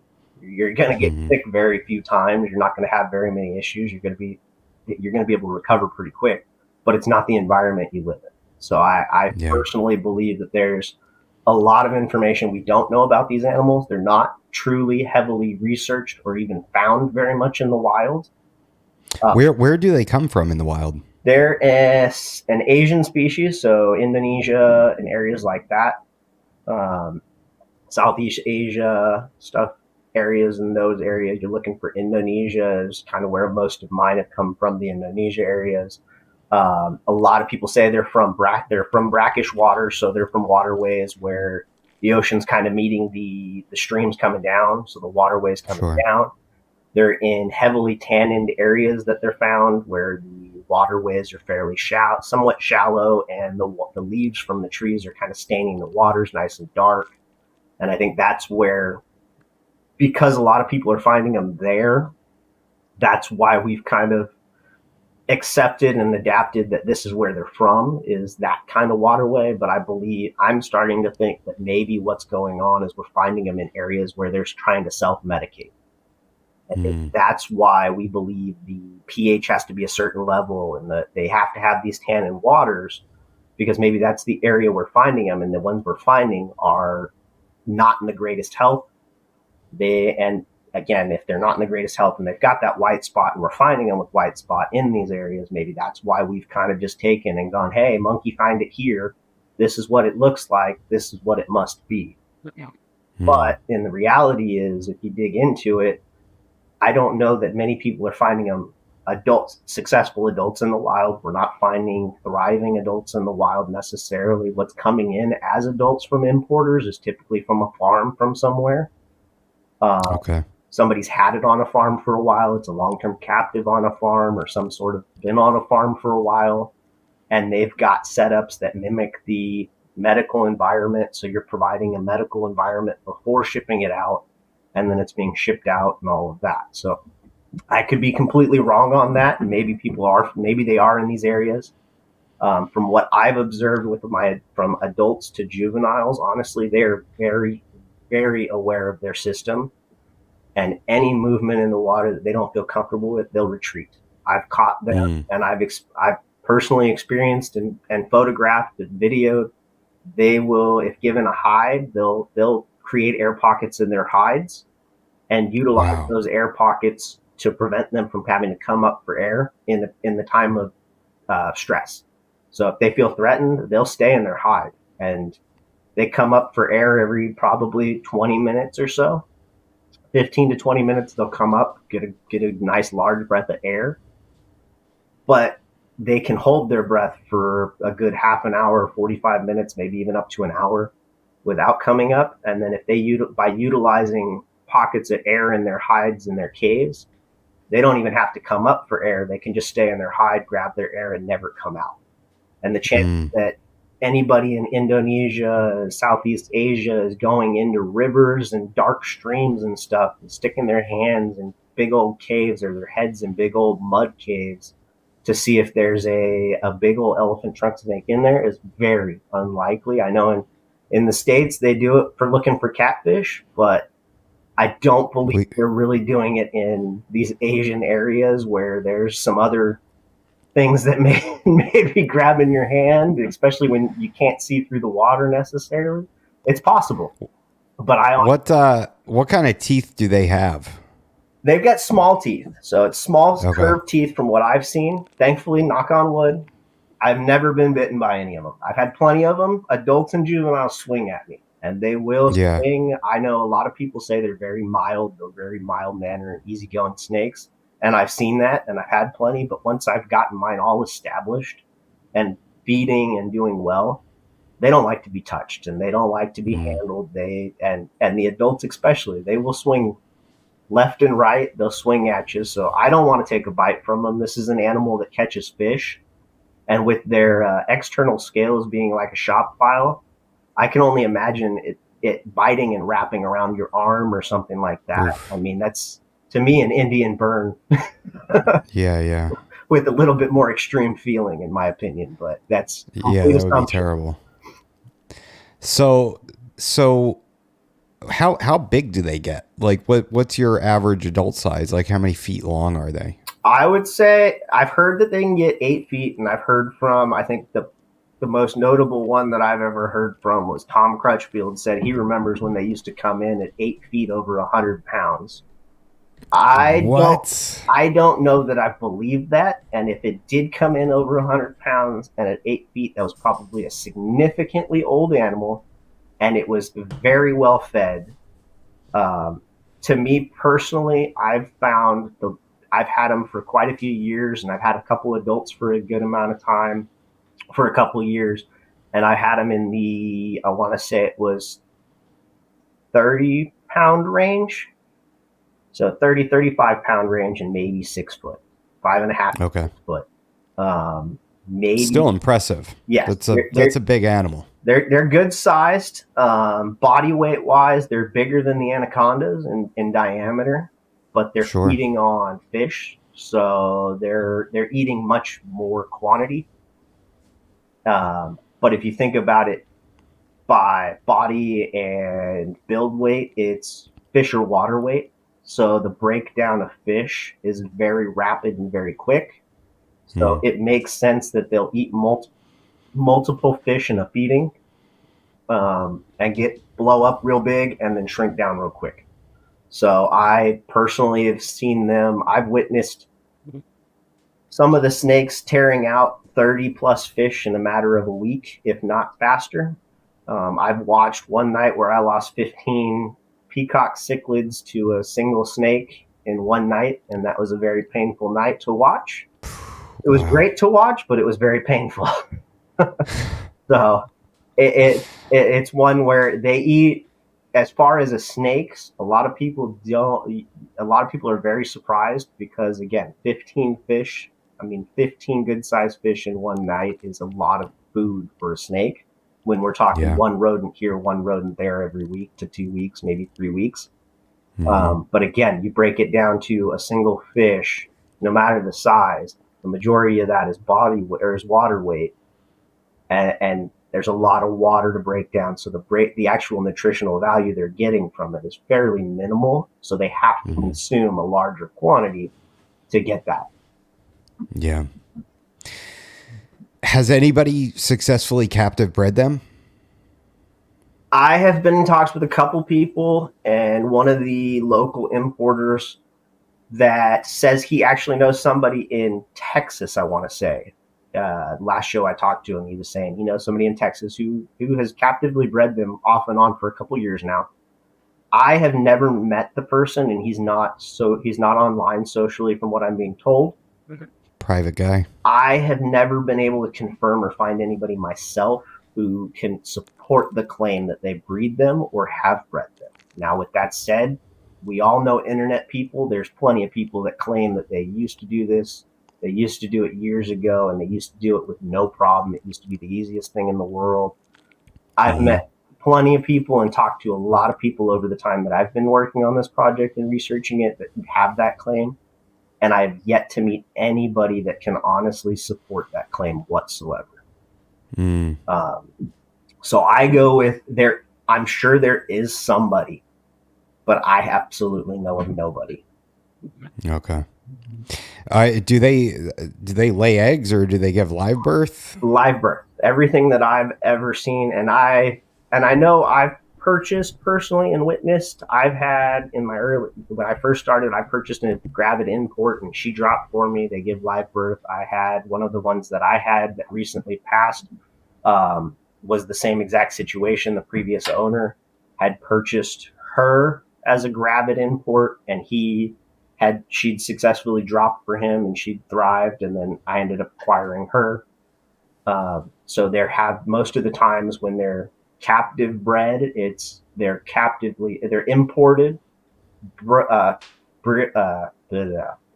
imported gravid, yeah, and then they drop in captivity. But that's the closest to a captive bred that I've ever truly heard of. How many babies are we talking? You're talking 0 to 60, I believe, is the number. I think the highest number I've heard of was 30, but I've heard obviously, like you've got most of the data sheets go 0 to 60. Yeah. So what happens to the babies? I mean, when they come in gravid, is it just a waste? Is it 100% loss, or do those thrive in captivity? A lot of them, I think they've thrived. I mean, I've seen plenty of people. That's where a lot of your importers are actually getting them, is they're getting the babies. They get the adults that import. I know Joe Swatowski, I think is his name. He used to bring in the gravid imports, hold them, and then the babies he would sell would be from those gravid imports. And then it's how successful they thrive or do is really on where they went and how their care's been. Like I said before, most people chalk up the deaths up to white spot. And so I think most of the species, and they do come in significant numbers baby-wise. I've seen tons of people with large quantities of babies, but I have very few that I've found that even have babies that last more than a year, if not 2-3 years. So I think honestly, it's just something in the care and the maintenance and the upkeep is where we fall off, or the hobby falls off. And unfortunately, I don't want to say that they thrive necessarily. I think it's just everybody's still figuring it out, and it's a difficult one to. I think the care sheets, like I was saying earlier, I don't know that the care sheets are as accurate as they should be. I don't know that we have the right information on where they're from, what they need, and all of that. So I think following the care sheet to the T is what kind of maybe their downfall right now is people aren't necessarily observing as much. And that's kind of a drawback. That's their downfall right now is we need that information. We need more of just the step back and observe, watch and respond. And I think our micro tweaking and I got to make this change. I got to make this change. I got to make this change. I think that's more dramatic and harmful than anything. I know I can say personally from my own side, in the early start, I did the same exact thing. And I found just trying to keep the parameters and everything the care sheets did way more harm because I was almost micro tweaking daily. And I felt like it was causing more problems. Once I sat back and just said, here's the setup. It's running the way that it needs to be. Get out of the way. That seemed to at least give me a little bit more longevity and a little bit more, I would say, somewhat success on the end of extension.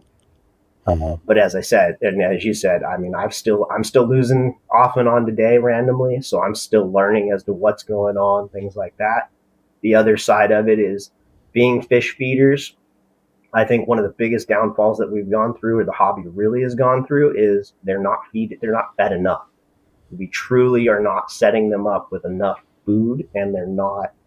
Once I realized that they eat as much as they do, I started seeing significant growth and development through what was going on with them. And that was a huge, huge benefit.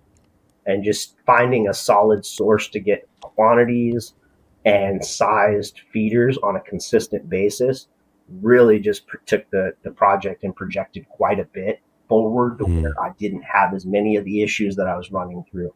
But on the other end of that, I think some of that last batch of fish and stuff that I got, the quality may not have been as nice, and that may Mm, honestly be where my downfall recently has come from. Is you get the pros and cons of I'm not testing for parasites, I'm not checking for sicknesses on the fish side. I'm just quantity. Give me the quantity of the fish, the quality of the fish, and things like that. yeah, and what medications have they been exposed to and things like that? I know that that can be a big thing, having, worked with a lot of aquatics and all that. What what I can you do like a frozen thawed diet with them? Like, is that a thing or no? Do they hunt when they decide they're hungry, or can you not keep any fish in the aquarium and then say, here's your frozen tilapia chunk, or here's your, whatever, go out, go to the fish mart and find an appropriate size meal? Is that an option or no? I don't want to say no. I personally haven't had any success. I haven't had success with frozen thawed, but I have known a few people that had had minor success. So I had the individual that had the adult that came in, grabbed it, dropped. He actually had video success with feeding a tilapia fillet. He did it, Okay. I believe it was twice over the time that he owned her, but it was a long period of time. To Mm. me, I don't find any success in that. I don't find it working, but I do eventually want to do a kind of a stress experiment. And I say stress experiment because as I work with the elephant trunk snakes, because of the issues and the high likelihood of loss, I truly stress my animals so that I can take the extremes and understand what I'm seeing from time to time. I Hmm. will add stressors to environments and things like that. Eventually, I will plan on getting a small setup to where I pick up fresh babies and I try strictly feeding to fillets and things like that to see if starting from a baby, if I can get that taken and go forward, will that be something that over time it will take? Or is it the case that with mine, they've been so established and so accustomed to the live fish that maybe they won't take it because of that. But if I get fresh Hmm. babies that are imported and that's the only thing that they're accustomed to, maybe that'll help change it. Now, What? the caution side I would say on that, and what I tell other people is, as I said, I've heard of people with success doing fillets, um, frozen thawed, not necessarily frozen thawed fish, but pre dead fish and things like that. The caution I would say is, in my experience, they're a highly they're highly sensitive to their surroundings and their situate in their environment. They know when you open that enclosure, they can feel any of the vibration or things like that. So I feel like taking a fillet and waving it in their face is more of a stressor than something that they're gonna treat as, hey, this is like a regular snake or your land dwelling snakes where, hey, this is a food item. I smell it based off the taste. They are aware of taste, smell, and things like that. They're very sensitive to touch. But I think to have that success, you're probably going to have to start with something fresh and new and go a long period of time and build that dedication.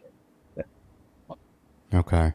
And what about putting in like a conventional feeder? Like, do they have any attraction at all to a quail or a mouse or anything like that? I have had no success with that. And honestly, I've tried mice live and things like that in the Yeah. early start where you go to the reptile store and they're like, hey, try this and try this. It's like, it's an aquatic snake. They're strictly fish. I've done Okay. in the beginning, I had, when I first got an adult, it wouldn't. I had one that didn't feed for me for an entire year, and I tried the aquatic frogs, I tried tadpoles, I tried crawfish, I tried various types of fish, and tilapia, cichlids, things like that. And then really the trigger to me is the fish size, like the quantity of fish and the school size. They Hmm. need a large array. They tend to, from what I've observed, is if I stock their enclosure or the tanks or the pond with a large school of fish, They're alert and they're very active at start. And then as that school size dwindles, the effort needed to catch fish and is they start to look at that and go, look, this is too much work. It's not worth it for me.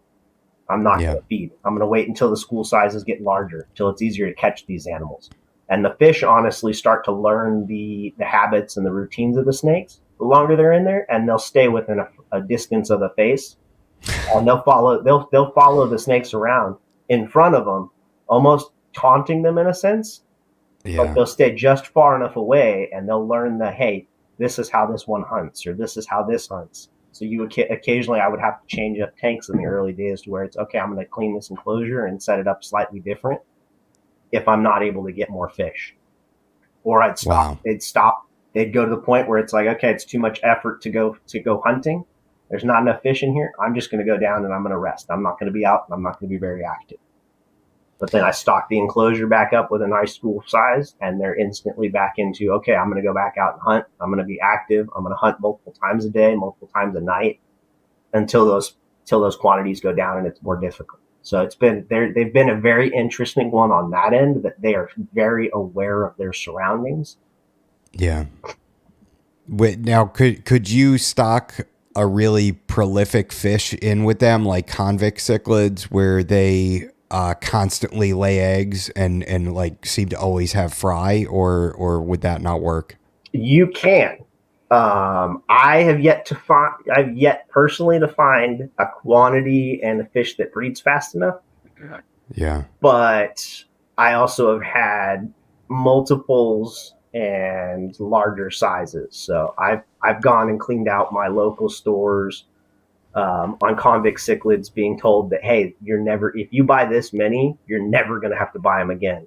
And in 2 weeks, I've been back at the store. I'm like, what happened? What are you talking about? They were gone within the first week. I thought you told me they were going to breed faster than I could get rid of them.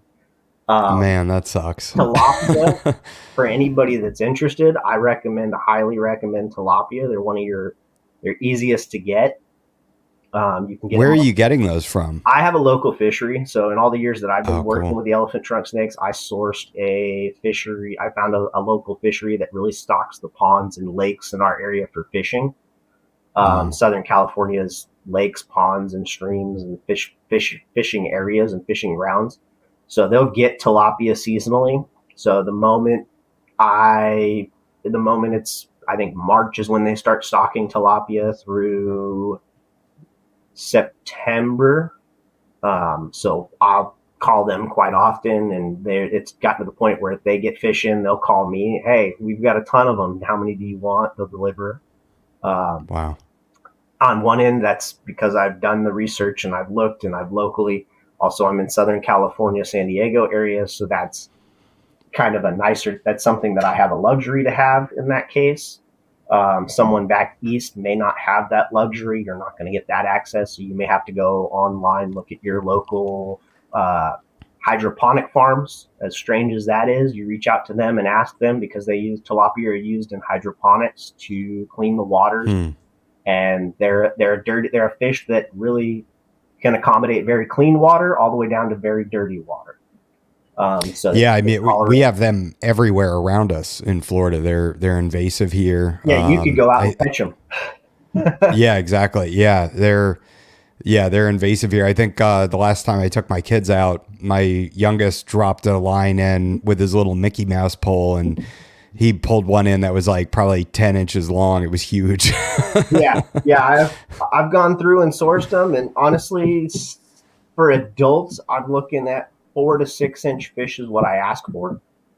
So 4 to 6 inch tilapia, and I buy them in. I think the last purchase I did was 200 of them. Wow. So, but I'll split those between. I've got a custom pond for my adult elephant trunk snakes. I've got and then 100-gallon enclosure, 100-gallon tank setup that was a spare tank that now has a quarantined individual, and then 150-gallon inside. So I'll split those up between there, and I aim for 4 to 6 inch fish.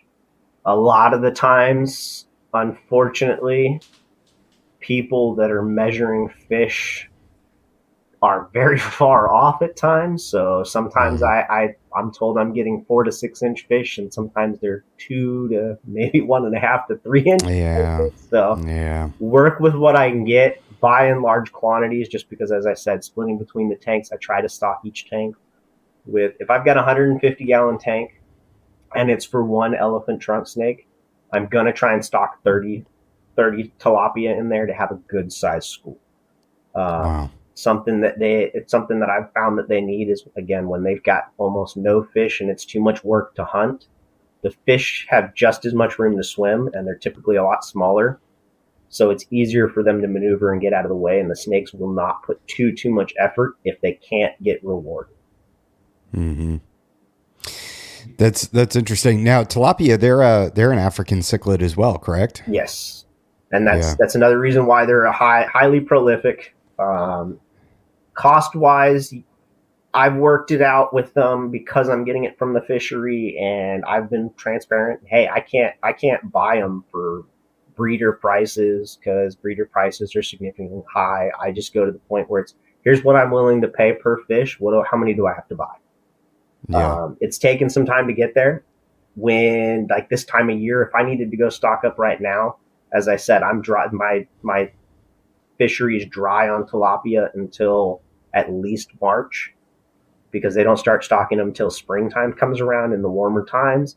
I have to break down and go to African, peacock, and different cichlids, any kind of cichlid there. And that has got to be pricey. Those at your local store, PetSmart, Petco, any of those other local mom and pop fish shops, they're not going to let them go for cheap. That's a beautiful fish to put in your tank, and they make when you stock it with a good 30 peacock or African cichlids, it's a beautiful setup for 48 hours. But it is a painful one to put a camera on when you're watching those snakes go to town. Oh, man. Yeah, I mean, what are you paying for an African cichlid? Like $10 to $15? Yeah. 10 to 12 bucks if you can buy them in quantity, maybe 15 depending on how large it is. You go to some shows, you go to fish shows, you can pay for an adult one, you can go up to 30 bucks and so. Granted, man. I'm not buying, I mean, I think my max has been $12 a piece, and that's in the times of I need to do something and I got no options. But that's not easy. Yeah, I can't imagine. What are you looking at as far as temperatures in the water? Like, are you heating it? Are you, like, how are you regulating that? What is their desired temperature? I set all my enclosures up, or all my tanks up, to maintain 82. I aim for 82.5 degrees and try to allow a plus or minus of 2 degrees max. They can handle a bit more of a swing, and like water changes and things like that, they will handle a little bit more of a swing briefly. But I try to maintain that 1 to 2 degrees, and I actually try to keep it tighter than that, but I will allow and comfortably just let it go at 2 degrees plus or minus. The care sheets, this is where, again, I go a little off on the care sheets. Care sheets recommend, and a lot of people that I talk to recommend, aiming for 86 degrees, 85 degrees. And to me, that's way too hot. That doesn't leave any room for a plus of any sort. So they go, I think I've heard 82 to 86 degrees is what people recommend. I know one of them that I received, someone had an adult for 1.5 years, and he had a lot of success at 78 degrees. Okay. Was his average temperature, and he didn't really let it drop much lower, but it was 78 degrees was where he was at. He maintained it there, and he said he had success. He also is the one that had success with feeding tilapia fillets a few times. He didn't have some of the feedback he had when he did have that is he didn't have much feeding interest overall, and he didn't see it he didn't have it feed very often in the 1.5 years he had it at that temperature. So I think that's more that might be an okay temperature. It might be more the low side that you want, but I personally find activity and things like that, I'm comfortable with 82 degrees, 82.5 is what I have everything set at.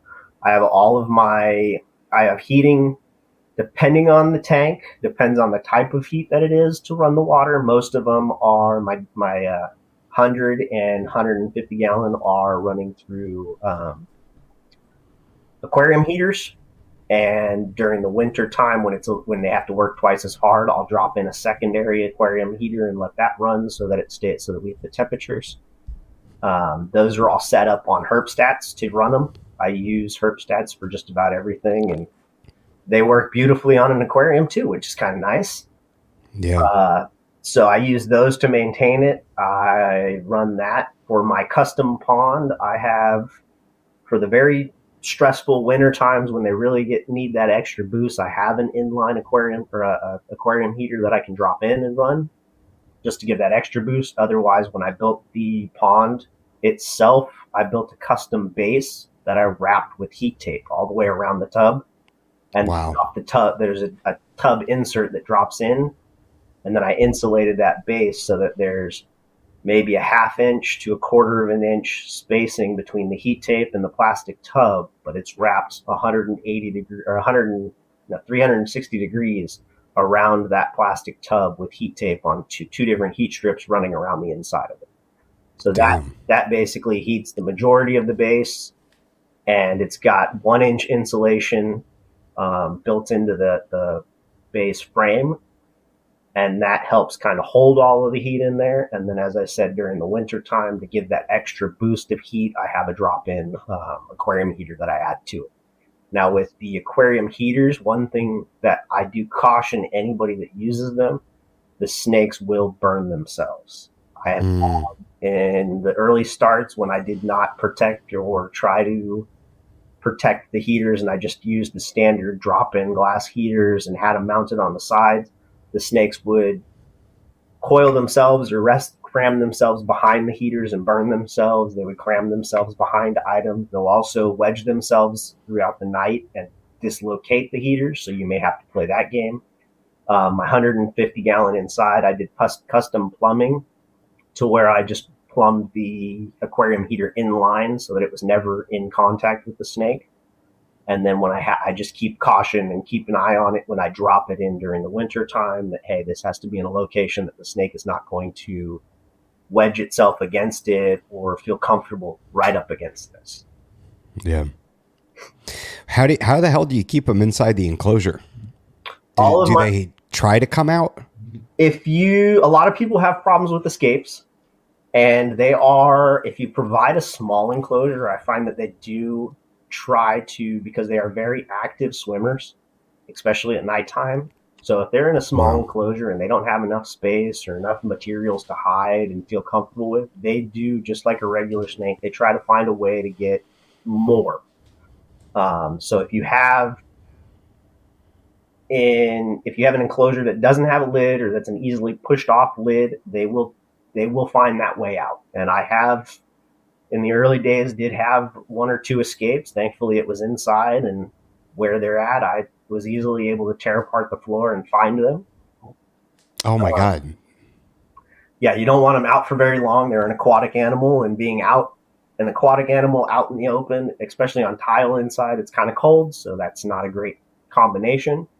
But overall, most of the glass 100 gallon tank that I have in the garage here, that one has locking screen lids. It's your standard aquarium with the sliding screen lids that has the little dowel pin drop in. So I've cut custom little notches out for the pump wires to come out and things to come out so that it can sit flush, and I can put the lock in there, and I make sure that stays locked. For the 150 inside, I made a custom canopy lid so that I had removable egg crate screen mesh lids.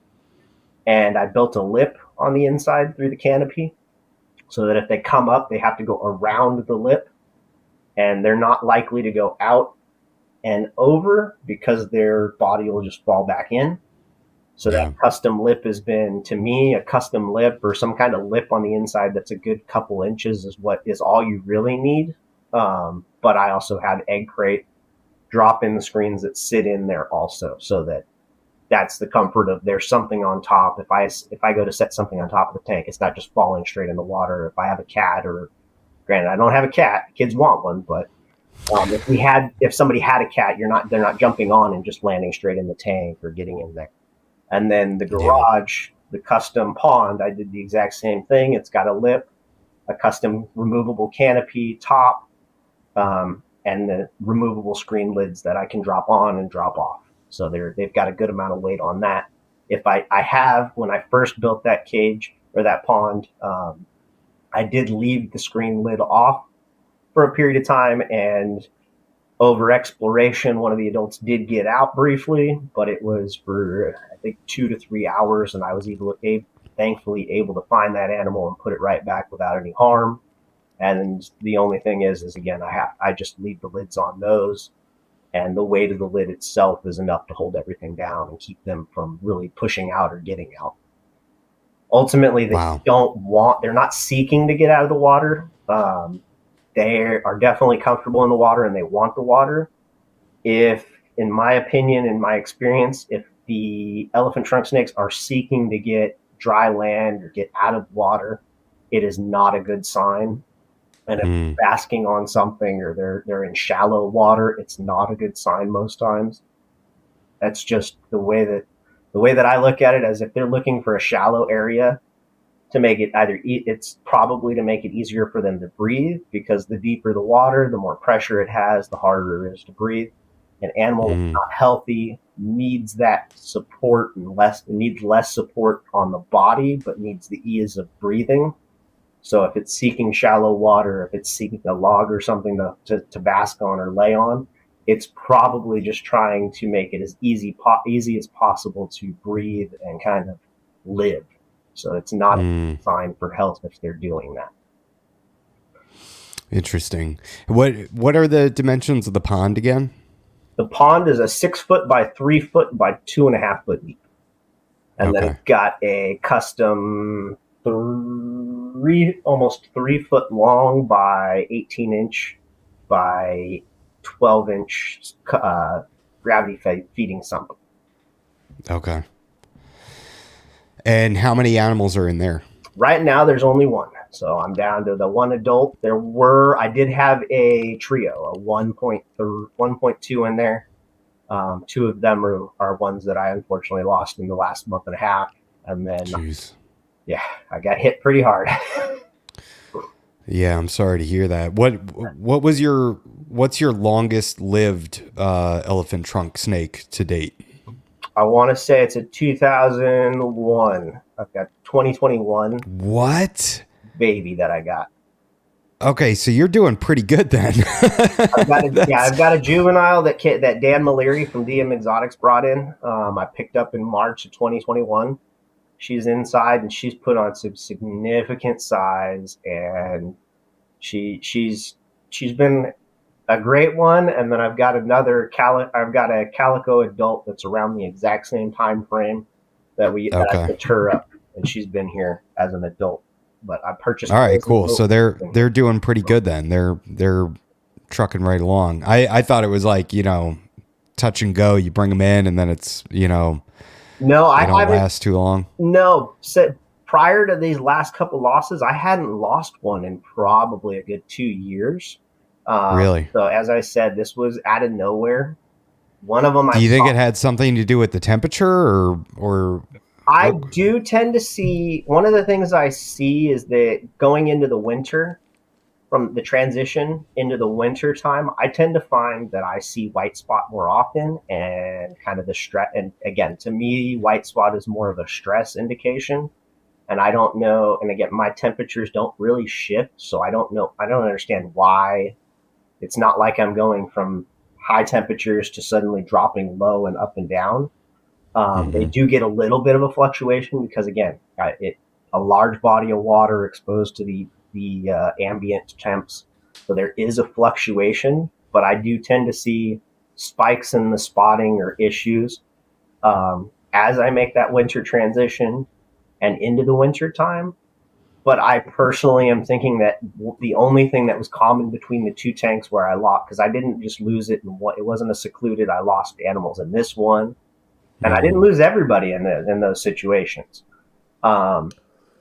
But I think the only thing that I can say was common between them and the change is the last batch of fish I got was the only issue. And I was noticing that Oh, I was finding occasionally, almost daily for a while, I was finding here's a dead fish here, here's a dead fish here, here's a dead fish here, which made me think that there was a problem with the fish, the water quality, something in that end.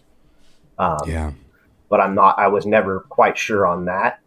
And I'm not exactly sure. One of the difficulties is as much as everybody's, hey, you want to do a necropsy, this and that, the problem is with an aquatic animal, it is very difficult to do that immediately and get accurate results of what the problem is.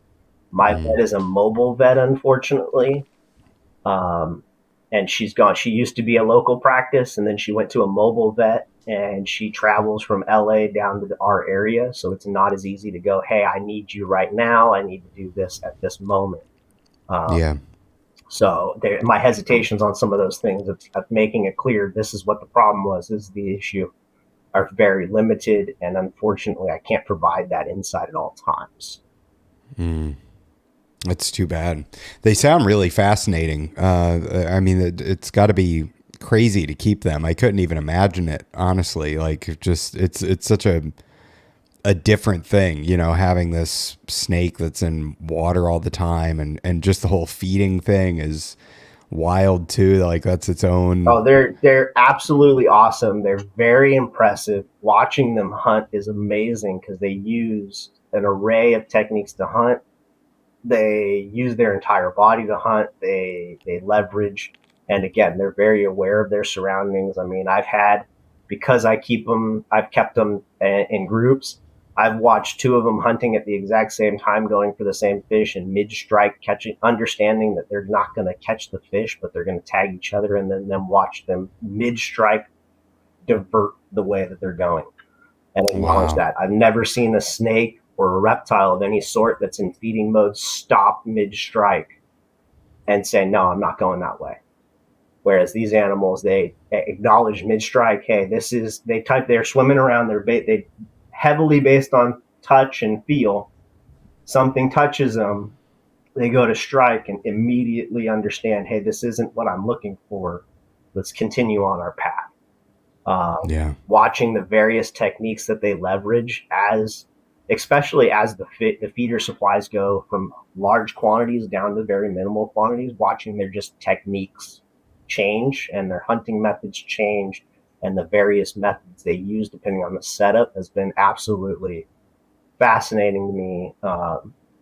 The kids like them because it's one that is very uncommon. You can reach into the tank and feel them. Their shed is significantly thicker than your typical snake shed. Mm. Not your common shed because it looks like sharp teeth curved metal file teeth turned backwards. Wow. Uh, they're definitely one that has been it's been a reviver in some sense because people get burnt out in the reptile industry. You've got a collection, something goes wrong, you get burnt out on this, you get burnt out on this. I've had my points where I've kind of hit that on them also, where it's just been the gut punches, especially lately. But the hands off requirement and force has been one that you have to actually, it gains that appreciation again for a lot of the reptiles and stuff. I know a lot of people probably take advantage or overlook some of the things that we observe or we know. Not many people sit back and watch necessarily, Yeah. and just appreciate and observe and kind of watch the animals and adapt that way. They're a species that honestly was a set it up and sit back and watch and go off of how they're reacting and what their cues are. Not just set the Yeah. setup up and then they're good. It's more, hey, set this up and observe what's going on. Hey, they're feeding. Hey, look, this is what I got to do to get them feeding. This is what I needed here. Hey, they don't look very comfortable. It's been one that has been a humbling one for sure. It's one that still working on trying to, as I said, I've got a long checklist personally of what I will, before I will ever say I'm successful. I have some things that I can honestly say I am successful with them, but Yeah. that's my opinion. And what I find is that a lot of the care sheets and the published stuff is not necessarily accurate, but we all do the same thing where we say, hey, look at the care sheets, go online and look this up. And that's not, it's a great base, but I think everybody should take that with a grain of salt, no matter what species it is, because you need to set it up based on the care sheets. But then you have to be the responsible one to kind of sit back and observe, hands off, just sit back, watch the animals for a period of time and read their cues and kind of understand, is this what they need? Is this working for them? Is it not working for them? Yeah. Is your goal to breed them successfully in captivity? Is that one of like your big driving force? I would love to. I would love to not only breed them with something that I got imports and it got either adult imports. I would love to honestly take a baby from coming in as a baby, raise it successfully through adult maturity, and be able to get that to produce. Yeah, it's so sad that you've had been dealt that hand this fall and winter, and hopefully you'll bounce back and recover. And I mean, what's the game plan now to try to get new animals, new stock in, and start working on them? Or currently I've got females, and that's all I've got are females. So currently everybody's separated, everybody's on their own. I'm doing the medicated side where you're basically using the natural medications, heavily tannins and things like that. I'm typically not one that adds heavy tannins or things like that to my enclosures because, again, to me, that's just a natural medicine. For my situation, I lost a few, so the medicine is a requirement at this point, in my opinion. I don't think it's a requirement for health and longevity of the animals, but I think in a situation where we get a cold, we have to take something to get that cold to go away or to get better. So this is a situation where there's a sickness and the treatment needs to be made. Ultimately, right now, I am 2025. I do plan on the only additions I really look to add are going to be elephant trunk snakes if I go and add anything at all. But right now, my focus is really on make sure what I have remaining in the collection is doing well, and this back to established doing well. We come into the spring with everybody bouncing back and nobody's showing there's no more losses, or if there are any more losses, it's a secluded situation where the sicknesses are secluded on their own. You go back into trying to understand how to better filter fish and kind of prevent potentially that, seeing that I believe that my problems were driven from a stock of fish that came in. How do I better identify that going forward so I don't have the situation? But ultimately, I would like, I do want to expand on that. 2025, through the next couple of years, I'm still just as dedicated as ever to kind of getting this figured out and continuing my work with them.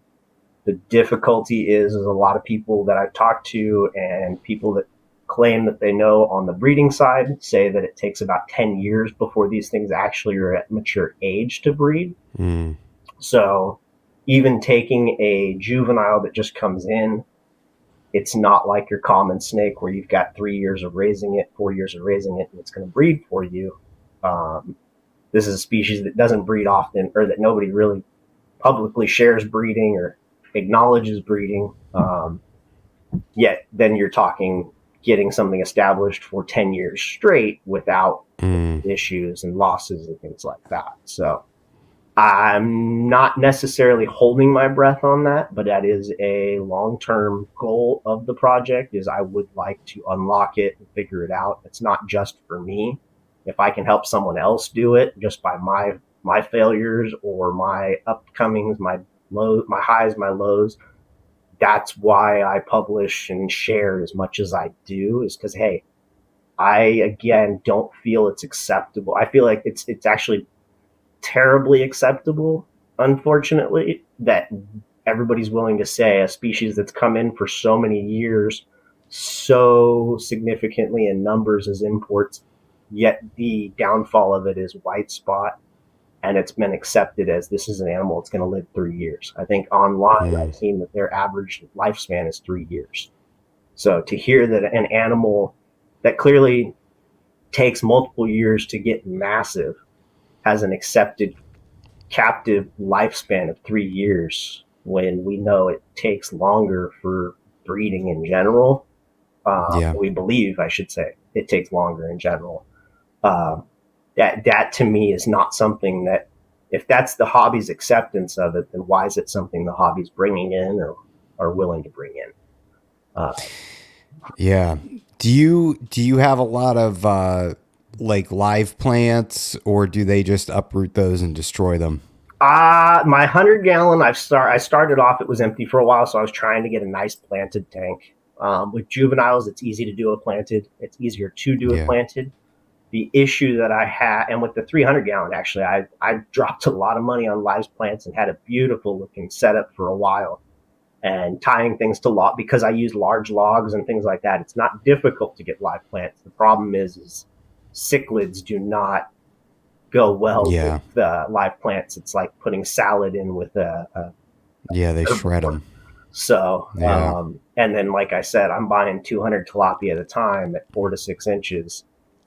They find plenty of lettuce in there. So I definitely want, and I keep trying to figure out how to get live plants to thrive and take off.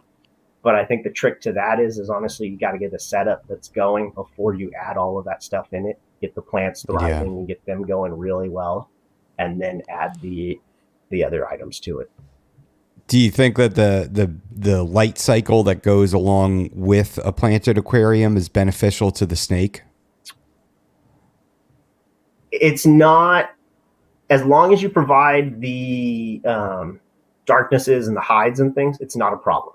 Now, if they're exposed to that light cycle, I do see that as a problem, because I've got all of my tanks on, I've got lights on them. They're automated. I use the Fluval light systems. You can attach to your phone and run them night cycles, day cycles. You can run storm cycles and all of that.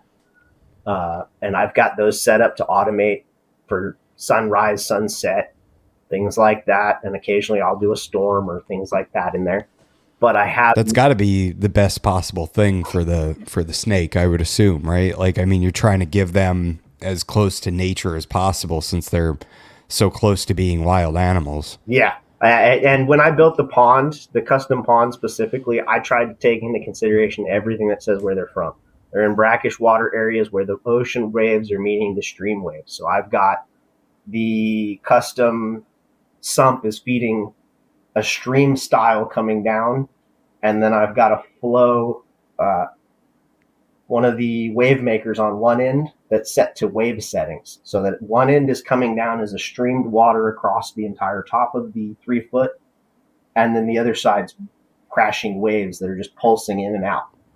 And then I've got the light cycles so that I can try and do storm cycles for the dry seasons. The way that I would simulate that is, because it's such a large area with the heated area, I just allow the water to continuously evaporate and drop down significantly. I'll allow my tanks to drop 6 inches or so, to where they've got very smaller amounts of water, and then come in and fill that back up. And I tried to keep all that in mind and take that advantage. And the only thing I haven't done is, here's a really shallow piece of land. Here's a nice, large, deep area. Instead, everything for me is pretty deep. They do have a shallow where if they climbed on top of their hides, they could technically be in a shallow area. But like I said, in the earlier start of this, I found that if anything was seeking shallow water, it was not a good sign. So I just eliminated most of that. And now if they want shallow, you got to climb on a branch, you got to climb on a log and get on top of that stuff.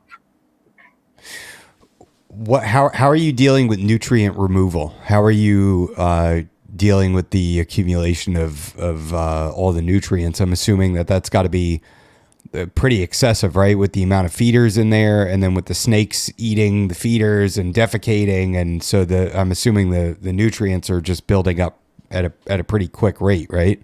I really don't track too much of that. And I Okay. don't do, because tilapia are dirty water and the tannic environment is really a medical environment with just a lot of darkness and murky water. I do water Hmm. changes as it appears, hey, this needs more water, this doesn't. But because the water temperature is so high and there's so much evaporation, I'm Hmm. adding more water at a frequent pace to where that helps me to keep things kind of diluted. And then I'll do a Okay. heavy, I'll base it off of, hey, this filter needs to be cleaned. And I'll do the full sponge filter cleaning or the filter cleaning and all of that. So Okay. for the pond, I have a massive sump to where it's got, that helps take care of a lot. I mean, my pump and my sump are more than I need for that 300-gallon pond. So that helps me keep maintenance down, and I'm doing cleanings every maybe 2.5 to 3 months. Oh, wow. My 150 gallon is on a large canister filter, which is also larger than that tank needs. So I don't have to do heavy cleanings all the time. I'll do the canister filter cleaning. And again, most of the time it's the water is evaporating enough that that's kind of replacing and how helping me kind of fix and cycle out and clean the water. I don't treat Sure. any of my water when I add it. I just go straight from either the inside faucet into a bucket or from the hose outside into the bucket or into the enclosures. And that's about the water treatment I provide. Now, if it's a smaller tank, I do much more clean. I do cleanings much more often, but I try to make sure Okay. my filters themselves are more than I need for that setup, just to reduce the amount of cleaning I have to do. Because I know some people, especially in the fish hobby, they're doing cleanings or water changes quite often, and I Yeah. actually try not to do water changes that often or do anything like that. Yeah, I mean that's the whole thing is like once the nitrogen cycle is complete and you end up with nitrate, that's the only thing that just accumulates then. And I mean that's why I was talking to Randy Pegues, and he's got that awesome discus tank, Yeah, and we were talking about that, and he said that he doesn't do water changes either, but he has such a deep substrate bed that all of that nitrogen, the plants are just pulling all that nitrogen out of the water and then storing it down in the substrate bed. So that's like I was blown away by that because I was always thinking like, man, if you want discus or anything, you got to be doing water changes constantly. But he's got it so fine tuned and established with all the plants and everything that it's just dialed in. It's pretty awesome. yeah, It's an incredible tank. yeah. I'm jealous as shit of those planted tanks. Those ones that have really nice. As I said, I had the pond. I was so amazed for about a good 2 weeks, and I was in love with it. I bought mother plants, dozens of them, filled that thing out, and it was so nice. And then stocked it with about 100 tilapia. A week and a half, it was all just shredded. Yeah, yeah, that sucks because it's like you can't find a way around that because those fish are going to destroy it no matter what. I mean, the only thing you could do is do like an external like a sump, something for the water to pass through with Mhm. just a super deep substrate bed and just all plants, and then there's your nutrient removal. That would just you get all the benefits of it, and the tilapia wouldn't be able to destroy it. Yeah, I've got in the 150 gallon inside, I've got some pothos or pothos where Yeah. sticking down into it, but they're growing along the rock shelf above the water. So Oh, at that's least that's awesome. helping to clean some of that out, Yeah, and the same 100%. can be done in the pond and things like that. So other than that, Yeah. I haven't found any successful plants I can get past all these animals. Yeah, that sucks. Have you thought about breeding your own fish, like setting up some stock tanks in the backyard and just like, breeding tilapia and convicts and all that? I have, but the problem is I'm not going to put that much work into that. I got enough other animals. I'm not fish. I'm Yeah. not doing fish. I don't breed rodents. I don't breed. I'll pay for them as much as it sucks to pay that bill. I mean, that's the why I put the work into finding sources. This is a fishery. They know what they're doing.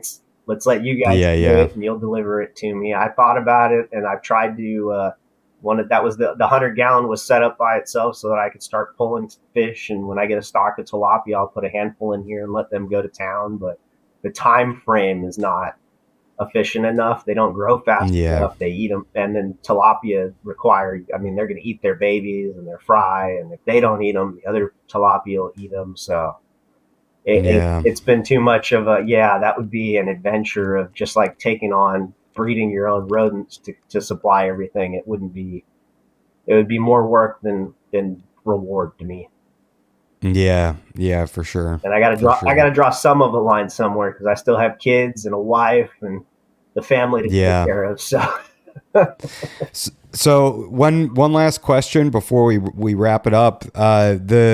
The white spot, what is that? I mean, is it a fungus? Is it a bacterial infection? Is it some sort of a skin lesion? What is that? Like, is that a known thing? it's said to be an external bacterial infection on the skin. It seems like it kind of seems and looks representative of ick on fish in a sense, or on land dwelling snakes. It kind of to me seems like a water blister in a sense, where it's different, and if you touch it, it's soft, and you can scratch it off and things like that. Um, Hmm.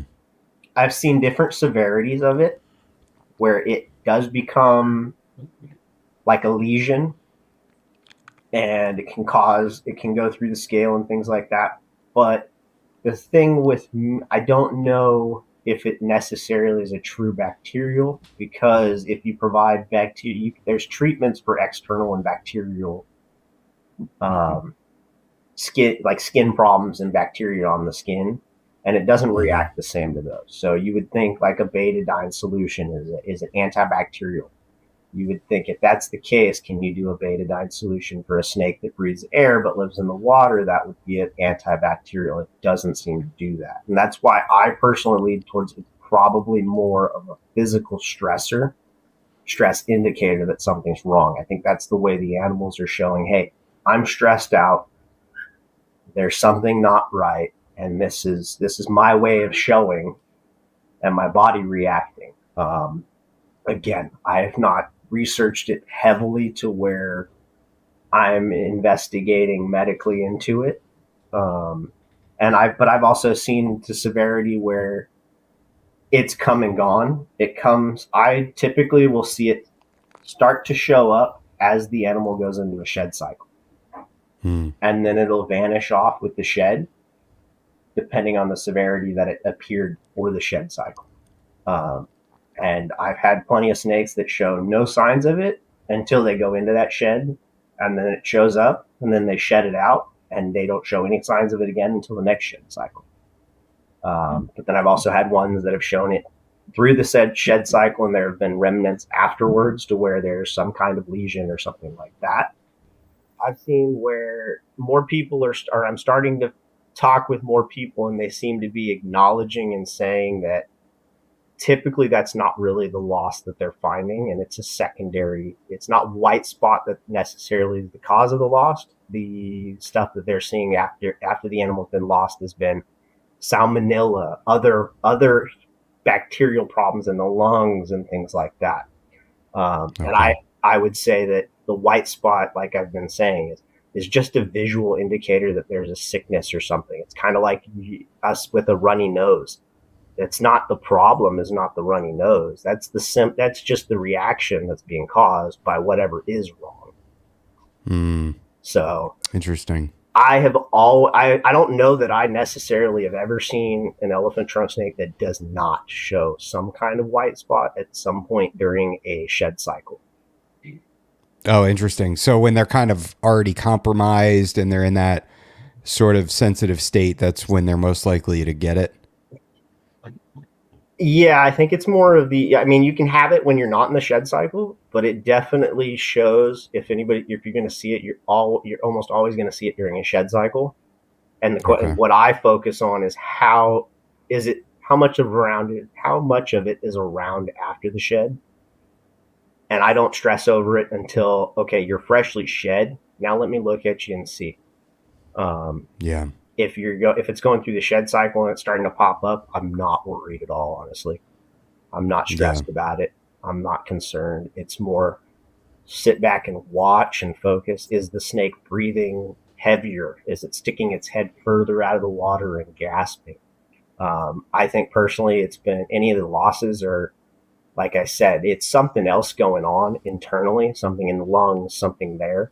And I think that's where we've put them together. There's a bacterial. I've had some that I personally would say are bacterial infections in the lungs, because I've lost in the earlier days when I've lost them, they'll do kind of like a snake that's got respiratory. They're doing the mouth gasping and the wheezing like that. They'll come up for air and they'll stick their head almost all the way out of the water and mouth breathe. And that's not common. They'll typically just stick a healthy one will just stick his nose out of the water and breathe that way, take a deep breath, and then go back in. When they're deep in shed, those nostrils are a little bit more clogged. They're not as clear, so they may come and stick their head further out, which means they're struggling more to breathe. And then again, that goes into we're seeking shallow water or things like that. So I think as people, and then again, because they're aquatic, it's difficult to get that immediate response from a vet that says, here's what happened, here's how you lost it. It's easier for the hobby to go, I don't need to pay for a vet. It showed white spots. It was white spot that killed it. And that's where I think we have unfortunately failed significantly as a hobby, is we found the easy answer that doesn't require more of an investment. It doesn't require an investigation. It's something that everybody can relate to when you have one, and you can go, hey, that's what the problem was. You had it too, right? Yeah. It started getting worse as you lost yours, right? Yeah. Okay. But I've lost some that really didn't show much white spot at all. But I've seen the same symptoms amongst some of the others that, hey, this one's got white spot, and suddenly it was sticking its head out of the water, breathing like it had a respiratory problem. And that one over there did the exact same thing, never showed white spot except for maybe one or two. And it died out of nowhere too. So, hey. Yeah, it's a common symptom, but it's not the cause is what you're thinking. Yeah, I think it's, like I said, I think it's similar to a runny nose or something like that. Every cold comes with a runny nose, but the runny nose isn't what's going to take you out at the hospital. Somebody might die with a fever, but it's not necessarily the fever that, is causing that. That's the body trying to fight whatever is causing the issue. Exactly. Yeah. But I'm not going to say it's not a problem. It's definitely something you should be cautious of when you see it. I'm not saying run for the fences. I'm saying if you do have it and you're concerned of it, you can always throw some leaves in there, increase the tannins, make a medical environment for your animal. Do you increase the salinity of the water as well? I do not. I don't play with salt. Okay. I know some people, that's definitely one of those aquatic medicines. You can add salt because it'll kill off a lot of bacteria also. Create I believe, low pH. One of either low or high, I can't recall. But create that pH level that you need. Throw the high tannins in the water. You can add some salinity. Don't go crazy on it. You don't want to turn your snake into jerky. Yeah. Right on. They're pretty forgiving on that end because they do breathe. At the end of the day, they're breathing air. So only their remedies or extremities are in the water. So they are consuming some of the water, but they're not breathing the water. Not like a fish. Yeah. Sure. All right. Well, thank you, Tony. I really appreciate you coming on. I've got your socials and your website and everything in the description of this episode. So if people want to check you out, I've got your Facebook, your Instagram, Revision Reptiles. I've got your website as well. I appreciate you. Thank you very much. Have a great one, man. All right. Thank you, sir. I appreciate you coming on.